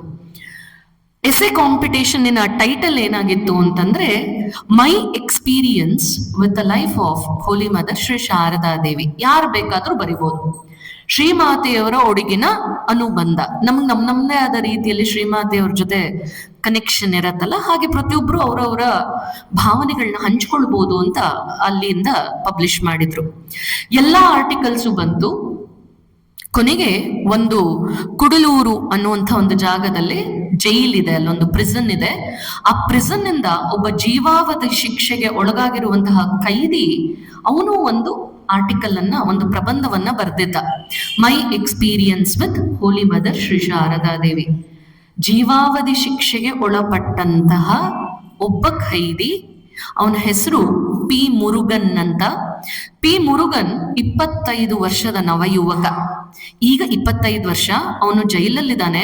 17ನೇ ವರ್ಷದಲ್ಲಿ ಅವನು, ಅವನ ತಂದೆ, ಅವನ ಅಣ್ಣ, ಈ 3 ಜನ ಯಾವುದೋ ಒಂದು ಕೊಲೆಯನ್ನ ಮಾಡಿದ್ದಾರೆ ಅಂತ ಅವ್ರನ್ನ ಹಿಡಿದು ಜೀವಾವಧಿ ಶಿಕ್ಷೆಯನ್ನು ಕೂಡ ಅನೌನ್ಸ್ ಮಾಡಿ ಅವನನ್ನ ಪ್ರಿಸನ್ನಿಗೆ ಹಾಕಿದ್ರು. ಅವನು ಹೇಳ್ಕೊಳ್ತಾ, ಅವನು my experience with Holy Mother Shri Sharada Devi ಅನ್ನುವಂತ ತನ್ನ ಪ್ರಬಂಧದಲ್ಲಿ ಬರೀತಾ ಹೇಳ್ತಾನೆ, ಆವತ್ತಿನ ನನ್ನ ಕ್ಷಣಗಳು ಹೇಗಿತ್ತು ಅಂತಂದ್ರೆ, ನಾವು ತಪ್ಪು ಮಾಡದಿದ್ರೂ ಕೂಡ ನಾವು 3 ಜನ ಅದೆಂತಹ ಒಂದು ದುಃಖದ ಪರಿಸ್ಥಿತಿಯಲ್ಲಿ ಒಳಗಾಗ್ಬಿಟ್ವಿ ಅಂದ್ರೆ, ಜಡ್ಜ್ಮೆಂಟು ಆಗೋಗಿತ್ತು ನಮ್ಗೆ ಜೀವಾವಧಿ ಶಿಕ್ಷೆ ಕೊಡ್ಬೇಕು ಅಂತ. ನಾನು 17 ವರ್ಷದ ನವ ಯುವಕ, ಎಲ್ಲಾ ಕನಸುಗಳನ್ನ ಹೊತ್ಕೊಂಡಿದ್ದೆ. ಎಲ್ಲ ಕನಸುಗಳನ್ನ ಸಾಕಾರ ಮಾಡ್ಕೋಬೇಕು ಅಂತ ಹೋಗುವಂತ ಸ್ಥಿತಿಯಲ್ಲಿ ನನ್ನ ತಗೊಂಡು ಹೋಗಿ ಜೈಲಲ್ಲಿ ಹಾಕಿದ್ರು. I was abandoned. ಏನ್ ಮಾಡಬೇಕು ಅಂತ ಗೊತ್ತಾಗ್ಲಿಲ್ಲ. ಅದೆಷ್ಟರ ಮಟ್ಟಿಗೆ ದಿನಗಳು ಕಳೀತಾ ನನ್ನಲ್ಲಿ ಡಿಪ್ರೆಷನ್ ಅನ್ನೋದು ಆವರಿಸ್ತಾ ಬಂತು ಅಂತಂದ್ರೆ ನಾನು ಮರೆಯೋದಕ್ಕೆ ಸಾಧ್ಯ ಇಲ್ಲ. ಸಾಕಪ್ಪ ಈ ಜೀವನ ಅಂತ ಒಂದ್ ಕಡೆ ಅನ್ನಿಸ್ತಾ ಇತ್ತು. ಇನ್ನೊಂದ್ ಕಡೆ ನನ್ನ ತಾಯಿ ಮತ್ತೆ 2 ತಂಗಿಯರನ್ನ ನೆನಪಿಸ್ಕೊಂಡು, ಅವ್ರನ್ನ ನೆನಪಿಸ್ಕೊಂಡಾಗೆಲ್ಲ ನನಗೆ ದುಃಖ ಉಮ್ಮಳ್ಸ್ ಬರ್ತಿತ್ತು. ಇಂತಹ ಅಸಹಾಯಕತೆಯ ಜೀವನ ನಾವು ನಡೆಸ್ಬೇಕಾ ಅಂತ ನಿರ್ಧಾರ ಮಾಡಿ, ಒಂದು ದಿವಸ ಏನಾರು ಮಾಡಿ ನಾನು ಸೂಸೈಡ್ ಮಾಡ್ಕೊಂಡ್ಬಿಡ್ತೀನಿ, ಯಾರ ಕೈಗೂ ಸಿಕ್ಕದ ಹಾಗೆ ಹೋದರೆ ಮಾತ್ರ ನನ್ನ ಎಲ್ಲಾ ಕಷ್ಟಗಳಿಗೂ ಕೂಡ ಒಂದು ಉತ್ತರ ಸಿಗುತ್ತೆ ಅಂತ ಗಟ್ಟಿಯಾಗಿ ನಿರ್ಧಾರ ಮಾಡಿದೆ ಅಂತ ಬರೀತಾರೆ. ನಿರ್ಧಾರ ಮಾಡಿ ಏನಾದ್ರೂ ಮಾಡಿ ಸೂಸೈಡ್ ಮಾಡ್ಕೋಬೇಕು ಅಂತ ಯೋಚನೆ ಮಾಡುವಷ್ಟರಲ್ಲಿ ನನ್ನ ಜೈಲಲ್ಲೇ, ನಾನಿದ್ದಂತಹ ಒಂದು ಪ್ರಿಸನ್ ನಲ್ಲೇ ನನ್ನ ಜೊತೆಗೆ ಒಬ್ಬ ನನ್ನ ಸಹಪಾಠಿ ಇದ್ದ. ಜೈಲಲ್ಲಿ ಎಲ್ಲಾ ಫೆಸಿಲಿಟಿಗಳು ಕೊಡ್ತಾರೆ, ಪುಸ್ತಕಗಳನ್ನ ಕೊಡ್ತಾರೆ, ನ್ಯೂಸ್ ಪೇಪರ್ ಕೊಡ್ತಾರೆ, ಎಲ್ಲಾ ತರದ ಫೆಸಿಲಿಟೀಸು ಸಿಗತ್ತೆ. ಅದರಿಂದ ನನ್ನ ಸ್ನೇಹಿತ, ನನ್ನ ಜೊತೆಯಲ್ಲಿ ಇದ್ದಂಥ ಒಬ್ಬ ಸ್ನೇಹಿತ ಒಂದು ಪುಸ್ತಕ ತಂದು ನನಗೆ ತಂದು ಕೊಟ್ಟ. ನೋಡು, ನೀನು ತುಂಬಾ ದುಃಖದಲ್ಲಿದ್ಯಾ ಅನ್ನೋದು ನನಗೆ ಗೊತ್ತಾಗ್ತಾ ಇದೆ. I can sense that. ಈ ಪುಸ್ತಕ ಓದು, ಸಾಯೋಕ್ ಮುಂಚೆ ಹೆಂಗೆಂಗೋ ಕಳಿಯಕ್ಕಿಂತ ತಕ್ಕ ಮಟ್ಟಿಗೆ ಒಂದು ದಾರಿಯಲ್ಲಿ ಹೋಗ್ಲಿ, ಇದು ಓದು, ನಿಂಗೆ ಸ್ವಲ್ಪ ಮನಃಶಾಂತಿ ಸಿಗುತ್ತೆ, ದುಃಖ ಮಾಡ್ಕೋಬೇಡ ಅಂತ ಅವನ ಜೊತೆಯಲ್ಲಿ ಇದ್ದಂತಹ ಕೈದಿ ಸಾಂತ್ವನ ಹೇಳದ್ನಂತೆ. ಇವನು ಸೀರಿಯಸ್ ಆಗಿ ನಿರ್ಧಾರ ಮಾಡಿದಾನೆ, ಬೈ ಹೂಕ್ ಆರ್ ಕ್ರೂಕ್ ನಾನು ಸೂಸೈಡ್ ಮಾಡ್ಕೊಂಡ್ಬಿಡ್ಬೇಕು, ನಾನು ಸೂಸೈಡ್ ಮಾಡ್ಕೊಂಡ್ರೆ ಮಾತ್ರ ನನ್ನ ಎಲ್ಲಾ ಕಷ್ಟಕ್ಕೂ ಒಂದು ಉತ್ತರ ಸಿಗತ್ತೆ ಅಂತ ಯೋಚನೆ ಮಾಡಿದಾನೆ.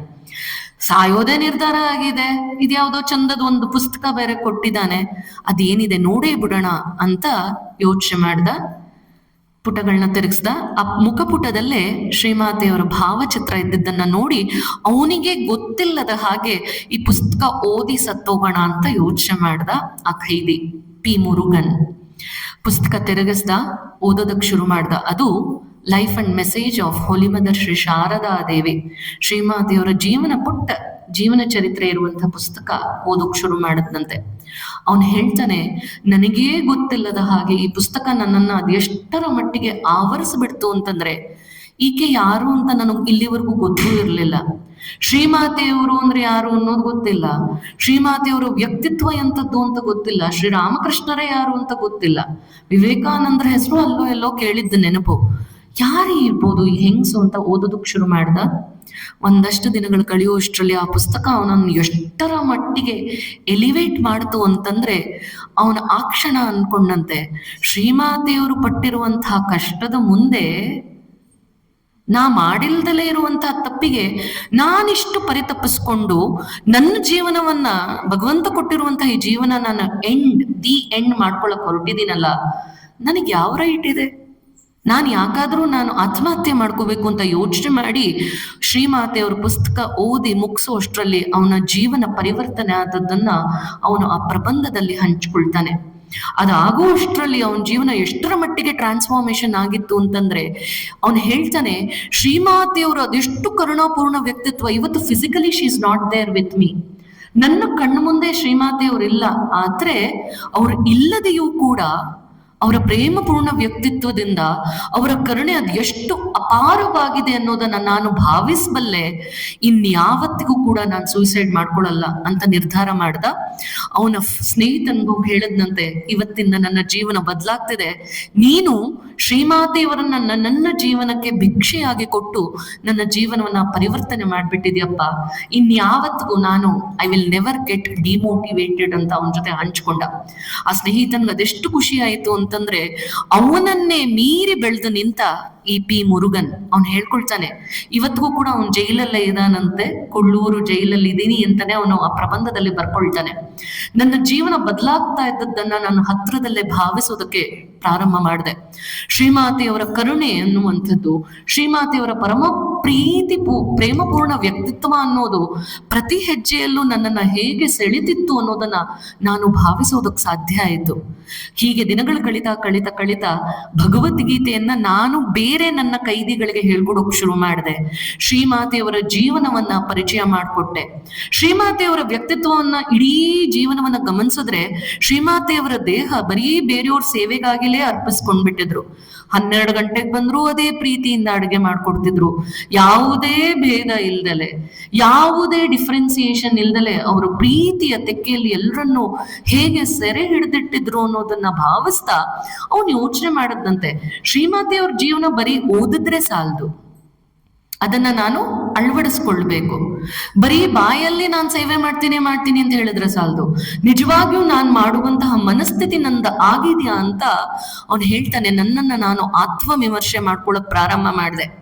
ಶ್ರೀಮಾತೆ ಅದು ಎಷ್ಟು ನನ್ನನ್ನು ಆವಿರ್ಭವಿಸ್ಕೊಂಡ್ಬಿಟ್ಟಿದ್ರು ಅಂತಂದ್ರೆ, ಶ್ರೀಮಾತೆಯವ್ರು ಹೇಳ್ತಾರೆ, ಬದುಕಿದ್ರೆ ಬೇರೆಯವ್ರಿಗಾಗಿ ಬದುಕ್ಬೇಕು ಅಂತ. ನಾನು ಇಲ್ಲಿ ಜೈಲಲ್ಲಿ ಕೂತ್ಕೊಂಡು 4 ಗೋಡೆ ಮಧ್ಯದಲ್ಲಿ ಕೂತ್ಕೊಂಡು ಬೇರೆಯವ್ರಿಗೋಸ್ಕರ ನಾ ಹೇಗ್ ಬದುಕ್ಲಿ? How can I serve other people? ಜೈಲಲ್ಲಿ ಇದ್ಕೊಂಡು ಬೇರೆಯವ್ರಿಗೆ ನಾನು ಹೇಗೆ ನನ್ನ ಸಹಾಯ ಹಸ್ತವನ್ನ ಚಾಚಲಿ ಅಂತ ಯೋಚನೆ ಮಾಡುವಾಗ ಅವನಿಗೆ ಬಂದಂತಹ ಥಾಟ್ ಏನ್ ಗೊತ್ತಾ? ಅವನು ಹೇಳ್ತಾನೆ, ಶ್ರೀಮಾತೆಯವರೇ ಕೊಟ್ಟಂತಹ, ಸೂಕ್ಷ್ಮವಾಗಿ ಕೊಟ್ಟಂತಹ ಚಿಂತನೆ, ಇಲ್ಲಿರುವಂತಹ ಎಲ್ಲ ಕೈದಿಗಳ ಮನಸ್ಥಿತಿನೂ ನನ್ನ ಮನಸ್ಥಿತಿಯ ಹಾಗೆ ಇದ್ದಿರ್ಬೋದಲ್ವಾ?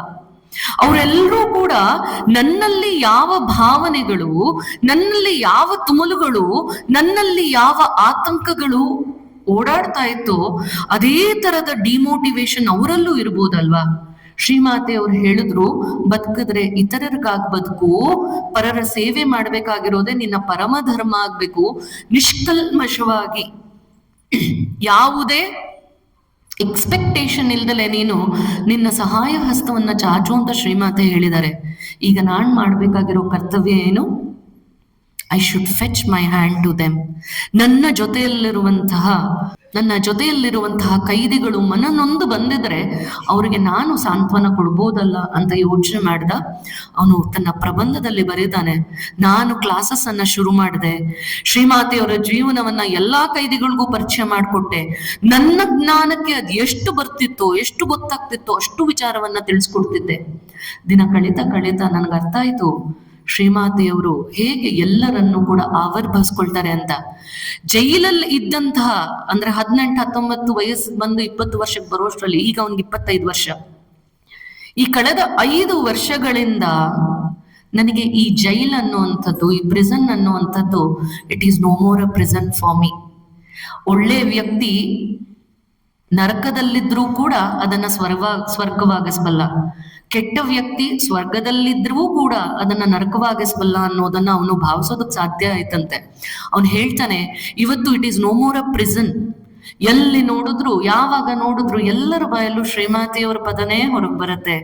ಎಲ್ಲರೂ ಅದೆಷ್ಟರ ಮಟ್ಟಿಗೆ ತಾವು ಮಾಡಿರುವಂತಹ ಪಾಪ ಕೃತ್ಯಗಳನ್ನ ನೆನಪಿಸ್ಕೊಂಡು ಪಶ್ಚಾತ್ತಾಪ ಪಟ್ಟುಕೊಂಡಿದ್ದಾಗಿಯೂ ಕೂಡ ನನಗೂ ಒಂದು ದಾರಿ ಇದೆ ಅಂತ ಶ್ರೀಮಾತೆಯವ್ರು ಏನ್ ಭರವಸೆಯನ್ನ ಕೊಡ್ತಾರಲ್ಲ, ಶ್ರೀಮಾತೆಯವ್ರು ಹೇಳ್ತಾರೆ, ಮಗು ಎಲ್ಲರೂ ತಪ್ಪನ್ನ ಮಾಡ್ತಾರಪ್ಪ, ಆದ್ರೆ ತಪ್ಪನ್ನ ಮಾಡಿದರ ಜೊತೆಗೆ ನಾನಿಂತ ತಪ್ಪು ಮಾಡಿದೀನಿ ಅಂತ ನೀನೇನಾದ್ರೂ ಜಗನ್ಮಾತೆಯಲ್ಲಿ ಶ್ರೀರಾಮಕೃಷ್ಣರಲ್ಲಿ ಶರಣಾಗ್ಬಿಡ್ತೀಯಾ, ನಿನಗೆ ಗೊತ್ತಿಲ್ಲದ ಹಾಗೆ ಅವರು ನಿನ್ನನ್ನ ಉದ್ಧರಿಸಬಲ್ಲರು ಅಂತ ಯಾವ ಶ್ರೇಷ್ಠ ವಿಚಾರಗಳನ್ನ ಶ್ರೀಮಾತೆ ಹೇಳಿದ್ರೋ ಅದೇ ಚಿಂತನೆಗಳು ಇವತ್ತೆಲ್ಲ ಖೈದಿಗಳಲ್ಲೂ ಇದೆ. ಯಾರ ಬಾಯಲ್ಲಿ ನೋಡಿದ್ರು ಶ್ರೀಮಾತೆಯವರ ನಾಮ ಜಪ ಆಗತ್ತೆ. ನಮ್ಗೇ ಗೊತ್ತಿಲ್ಲದ ಹಾಗೆ ಶ್ರೀಮಾತ್ರಿ ನಮಃ ಅಂತ ಹೇಳ್ಕೊಳ್ತೀವಿ. ಕೂತ ಜಾಗದಲ್ಲಿ ಖೈದಿಗಳು ಸಂಕೀರ್ತನೆಯನ್ನ ಮಾಡ್ತಿದ್ದೀವಿ. ಇದೊಂದು ದೊಡ್ಡ ರೆವಲ್ಯೂಷನ್ ಆಗ್ಬಿಟ್ಟಿದೆ. ಕುಡ್ಲೂರು ಜೈಲು ಅದೊಂದು ಆಶ್ರಮದೋಪಾದಿಯಲ್ಲಿ ಪರಿವರ್ತನೆಗೊಂಡಿರೋದನ್ನ ನಾನು ಇವತ್ತಿಗೆ ಭಾವಿಸಿ ಅದನ್ನ ಗುರುತಿಸೋದಕ್ಕೆ ಸಾಧ್ಯ ಇದೆ ಅಂತ ತನ್ನ ಪ್ರಬಂಧದಲ್ಲಿ ಬರ್ದಿದ್ದಂತೆ. ಈ ಜಡ್ಜ್ಮೆಂಟ್ ಕೊಡುವಾಗ it is a very tedious task. ಪ್ರಬಂಧಗಳು 10 ಬಂದಿರುತ್ತೆ, 10 ವಿಚಾರಗಳಲ್ಲಿ ಶೇರ್ ಆಗಿರುತ್ತೆ. ಆದ್ರೆ ಡಿಸಿಷನ್ ಮೇಕಿಂಗ್ ಬಂದು ಯಾರಿಗೆ ಪ್ರೈಸ್ ಕೊಡ್ಬೇಕು ಅನ್ನುವಾಗ that's a very toughest job. ಕಣ್ಣು ಮುಚ್ಕೊಂಡು ಅವನಿಗೆ ಫಸ್ಟ್ ಪ್ರೈಸ್ ಅನ್ನ ಅವಾರ್ಡ್ ಮಾಡಿದ್ರು. ಅವನ ಜೀವನ ಅವನದೇ ಆದ ರೀತಿಯಲ್ಲಿ ಶ್ರೀಮಾತೆಯವರ ಫಿಸಿಕಲ್ ಅಪಿಯರೆನ್ಸ್ ಇಲ್ದಲೆಯೂ ಕೂಡ ಶ್ರೀಮಾತೆ ಹೇಗೆ ಅವನ ಜೀವನವನ್ನ ಟ್ರಾನ್ಸ್ಫಾರ್ಮ್ ಮಾಡಿದ್ರು ಅನ್ನೋದನ್ನ ಎಷ್ಟು ನೈಜವಾಗಿ ಸಹಜವಾಗಿ ಬರ್ದದ್ದನ್ನ ನೋಡಿ ಜಡ್ಜಸ್ ಎಲ್ಲ ಅವನನ್ನ ಮೀಟ್ ಮಾಡಲೇಬೇಕು ಅಂತ ಕುಡ್ಲೂರು ಜೈಲಿಗೆ ಹೋಗಿ ಅವನನ್ನ ಭೇಟಿ ಮಾಡಿ ಕೇಳಿದ್ರಂತೆ, ಪ್ರೈಸ್ ಬರೋದು ಬರತ್ತೆ ನಿನಗೆ, ಆದ್ರೆ ಹತ್ತಿರದಿಂದ ಜಡ್ಜಸ್ ಆಗಿ ನಾವು ನಿನಗೇನಾದ್ರು ಪ್ರೈಸನ್ನ ಕೊಡ್ಬೇಕಂತಿದೀವಿ, ನಿನಗೇನ್ ಬೇಕು ಅಂದಾಗ ಅವನು ಹೇಳಿದಂತೆ, ತುಂಬಾ ದಿನದಿಂದ ನನ್ಗೊಂದೇ ಒಂದು ಆಸೆ ಇದೆ, ನನಗೆ ಒಂದೇ ಒಂದು ಶ್ರೀಮಾತೆ ಶ್ರೀ ಶಾರದಾ ದೇವಿಯವರು ಆ ಪುಸ್ತಕದಲ್ಲಿರೋ ಪುಟ್ಟ ಹಾಫ್ ಸೆಂಟರ್ಡ್ ಮುಖ ಬಿಟ್ರೆ ನನಗೆ ಪರಿಚಯ ಇಲ್ಲ, ಶ್ರೀಮಾತೆದು ಒಂದೇ ಒಂದು ಭಾವಚಿತ್ರ ಕೊಡಕ್ಕಾಗತ್ತಾ, ಹಾಗೆ ಒಂದಷ್ಟು ಶ್ರೀಮಾತೆಯವರ ಪುಸ್ತಕಗಳನ್ನ ನೀವು ನನಗೆ ಕೊಡ್ತು ಅಂತಂದ್ರೆ that would be the best gift what you can give me. ನನ್ನ ಜೀವನ ಅಲ್ಲ, ಇವತ್ತು ನನ್ನ ಜೀವನ ಎಷ್ಟರ ಮಟ್ಟಿಗೆ ಟ್ರಾನ್ಸ್ಫಾರ್ಮ್ ಆಗಿದೆ, ಈ ಜೈಲಲ್ಲಿರುವಂತಹ ಎಲ್ಲ ಕೈದಿಗಳ ಜೀವನನೂ ಹಾಗೆ ಟ್ರಾನ್ಸ್ಫಾರ್ಮ್ ಆಗ್ತಿರೋದನ್ನ, ಪರಿವರ್ತನೆಗೊಳ್ತಿರೋದನ್ನ ನಾನು ಗಮನಿಸ್ತಾ ಇದ್ದೇನೆ. ಒಂದಷ್ಟು ಶ್ರೀಮಾತೆಯವ್ರ ಪುಸ್ತಕಗಳನ್ನ ಕೊಡಿಸೋದಾದ್ರೆ ಬಹಳ ಸಹಾಯ ಆಗತ್ತೆ ಅಂತ ಹೇಳಿದ ತಕ್ಷಣ ಒಂದಷ್ಟು ಪುಸ್ತಕಗಳು ಅಲ್ಲಿಗೆ ಹೋಯ್ತು ಅನ್ನೋದನ್ನ ಅವನೇ ಪ್ರಬಂಧದಲ್ಲಿ ಬರ್ಕೊಂಡಿರೋದನ್ನ ನಾವು ಭಾವಿಸಿ ನೋಡ್ಬೇಕು. ನಾನು ಹೇಳ್ತಿರೋದು ಶ್ರೀಮಾತೆಯವರಿದ್ದ ಕಾಲದ ಕತೆ ಅಲ್ಲ.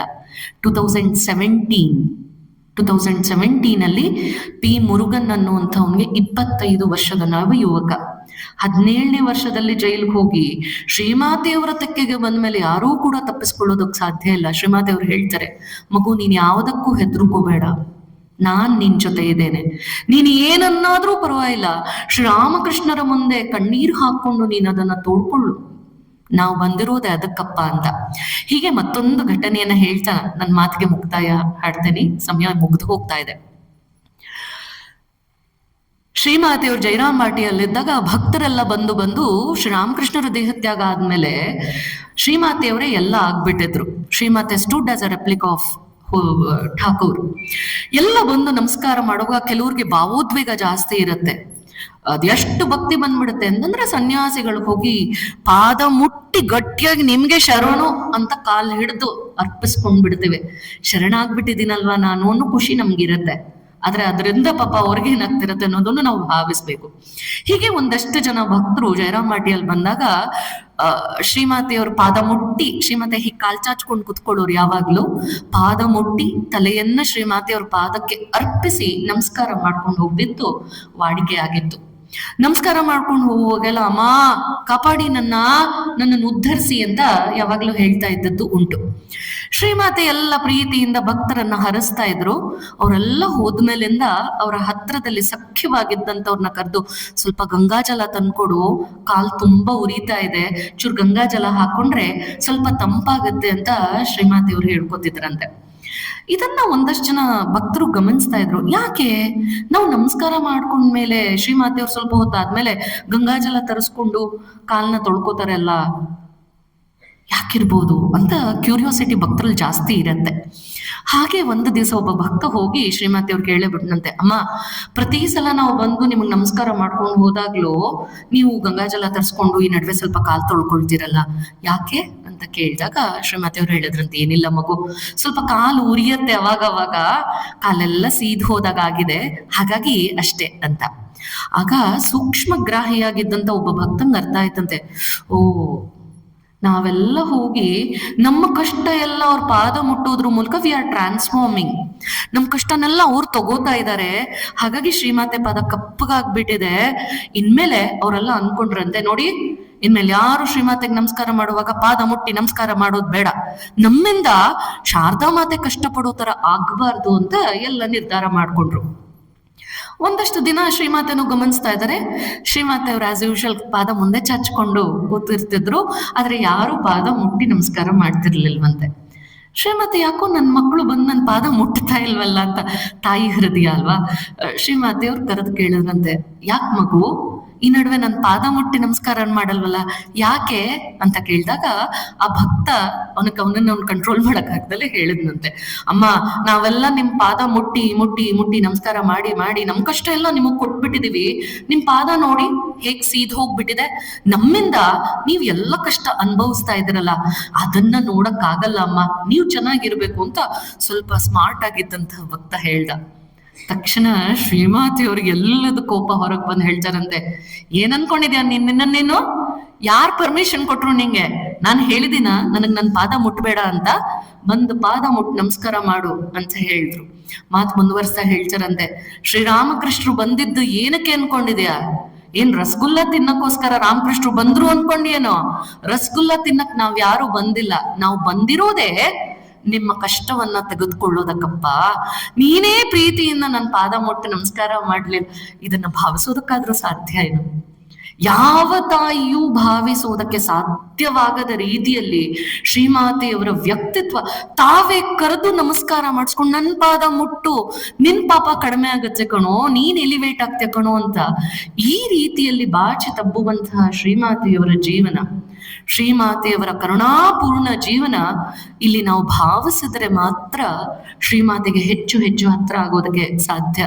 ವಿವೇಕಾನಂದರು ಯಾವಾಗ್ಲೂ ಹೇಳ್ತಿದ್ರು, ಯಾರನ್ನ ನೀನ್ ರಾಮಕೃಷ್ಣರನ್ನ ಅಕ್ಸೆಪ್ಟ್ ಮಾಡ್ಕೊಳ್ತೀವಲ್ವೋ ಅದು ನಿನಗ್ ಬಿಟ್ಟಿದ್ದು, ಆದ್ರೆ ಶ್ರೀಮಾತೆಯವರನ್ನ ಯಾರು ಅಮ್ಮ ಅಂತ ಅಕ್ಸೆಪ್ಟ್ ಮಾಡ್ಕೊಳ್ಳಲ್ಲ ಅಂಥವರನ್ನ ನಾನು ಧಿಕ್ಕರಿಸ್ತೇನೆ, ಅಂಥವರಿಗೆ ಧಿಕ್ಕಾರ ಇರ್ಲಿ ಅಂತ ಸ್ವಾಮಿ ವಿವೇಕಾನಂದರು ಹೇಳೋದನ್ನ ನಾವು ಭಾವಿಸ್ಬೇಕು.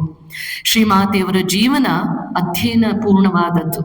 ಶ್ರೀಮಾತೆಯವರ ಜೀವನವನ್ನ ಅಧ್ಯಯನ ಮಾಡುವಂಥದ್ದೇ ಅದೊಂದು ಮೆಡಿಟೇಷನ್ ಆಗ್ಬೇಕು ನಮ್ಗೆಲ್ರಿಗೂ.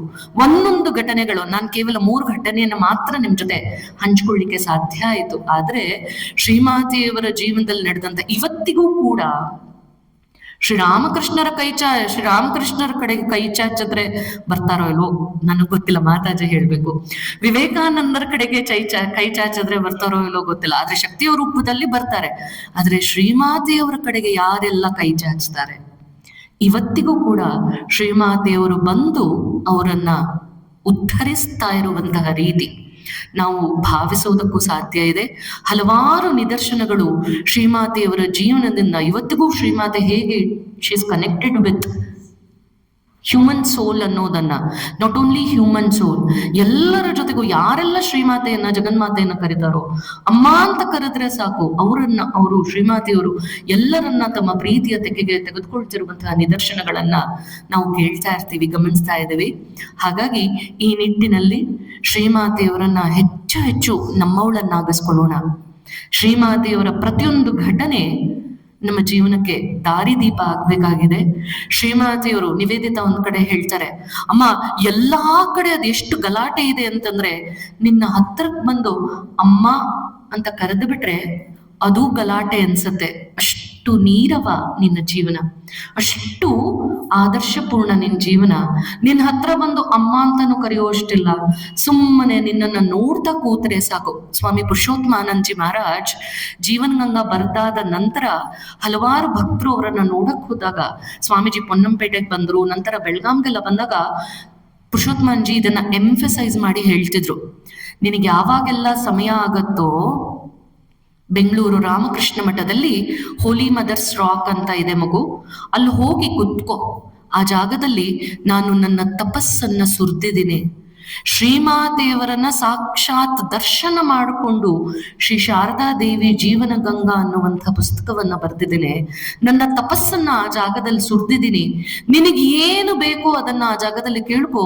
ಶ್ರೀಮಾತೆ ಅನ್ಕಂಡೀಷನಲ್ ಆಗಿ ನೀನ್ ಏನನ್ನೇ ಬಯಸಿದ್ರು ಕೂಡ, ಏನೇ ಆಗಿರ್ಬೋದು, ಏನನ್ನೇ ಬಯಸಿದ್ರು ಕೂಡ ತಾನು ಪ್ರೀತಿಯಿಂದ ಅದನ್ನ ಅನುಗ್ರಹಿಸೋದನ್ನ ನಾನು ಗಮನಿಸಿದ್ದೇನೆ ಅಂತ ಸ್ವಾಮೀಜಿ ಯಾವಾಗ್ಲೂ ಹೇಳೋರು. ಹೋಲಿ ಮದರ್ಸ್ ರಾಕಲ್ಲಿ ಹೋಗಿ ಕುತ್ಕೋ, ನನ್ನ ತಪಸ್ಸನ್ನ ಸುರಿದಿದ್ದೀನಿ. ಅಂತಹ ಕರ್ಣಪೂರ್ಣ ವ್ಯಕ್ತಿತ್ವ, ನಿನ್ನ ಎಲ್ಲ ಇಚ್ಛೆಯನ್ನು ಕೂಡ ಶ್ರೀಮಾತೆ ಪೂರೈಸ್ತಾಳೆ ಅಂತ ಪುರುಷೋತ್ತಮಾಂಜಿ ಮಹಾರಾಜ್ ಹೇಳ್ತಿದ್ದನ್ನ ನಾವಿಲ್ಲಿ ನೆನಪಿಸ್ಕೊಳ್ಬಹುದು. ಹೀಗಾಗಿ ಶ್ರೀಮಾತೆಯವ್ರ ಬಗ್ಗೆ ಮಾತನಾಡೋದು ಅಂತಂದ್ರೆ ಅದೊಂದು ಡಿಸ್ಟರ್ಬೆನ್ಸ್, ನಿವೇದಿತಾ ಹೇಳೋ ಹಾಗೆ. ಆದರೆ ಶ್ರೀಮಾತೆಯವರ ಜೀವನವನ್ನ ಅಧ್ಯಯನ ಮಾಡೋಣ. ಶ್ರೀಮಾತೆಯವರ ಘಟನೆಗಳು ನಮ್ಮೆಲ್ಲರನ್ನ ಕೂಡ ಪ್ರೇರೇಪಿಸ್ಲಿ. ಶ್ರೀಮಾತೆಯವರ ಆದರ್ಶಪ್ರಾಯ ವ್ಯಕ್ತಿತ್ವ, ಆದರ್ಶಪ್ರಾಯ ಜೀವನ, ಪರಮ ಪರಿಶುದ್ಧವಾದಂಥ ಜೀವನ ನಮ್ಮೆಲ್ಲರನ್ನ ಕೂಡ ಸ್ಫೂರ್ತಿಗೊಳಿಸ್ತಾ ಹೋಗ್ಲಿ, ನಮ್ಮೆಲ್ಲರ ಜೀವನವನ್ನ ಉದ್ಧರಿಸ್ಲಿ ಅಂತ ಭಕ್ತಿಪೂರ್ವಕವಾಗಿ ಪ್ರಾರ್ಥನೆಯನ್ನು ಮಾಡ್ಕೊಳ್ತಾ ನನ್ನ ಸಮಯ ಕರೆಕ್ಟಾಗಿ ಮುಗ್ದಿದೆ, 7:40.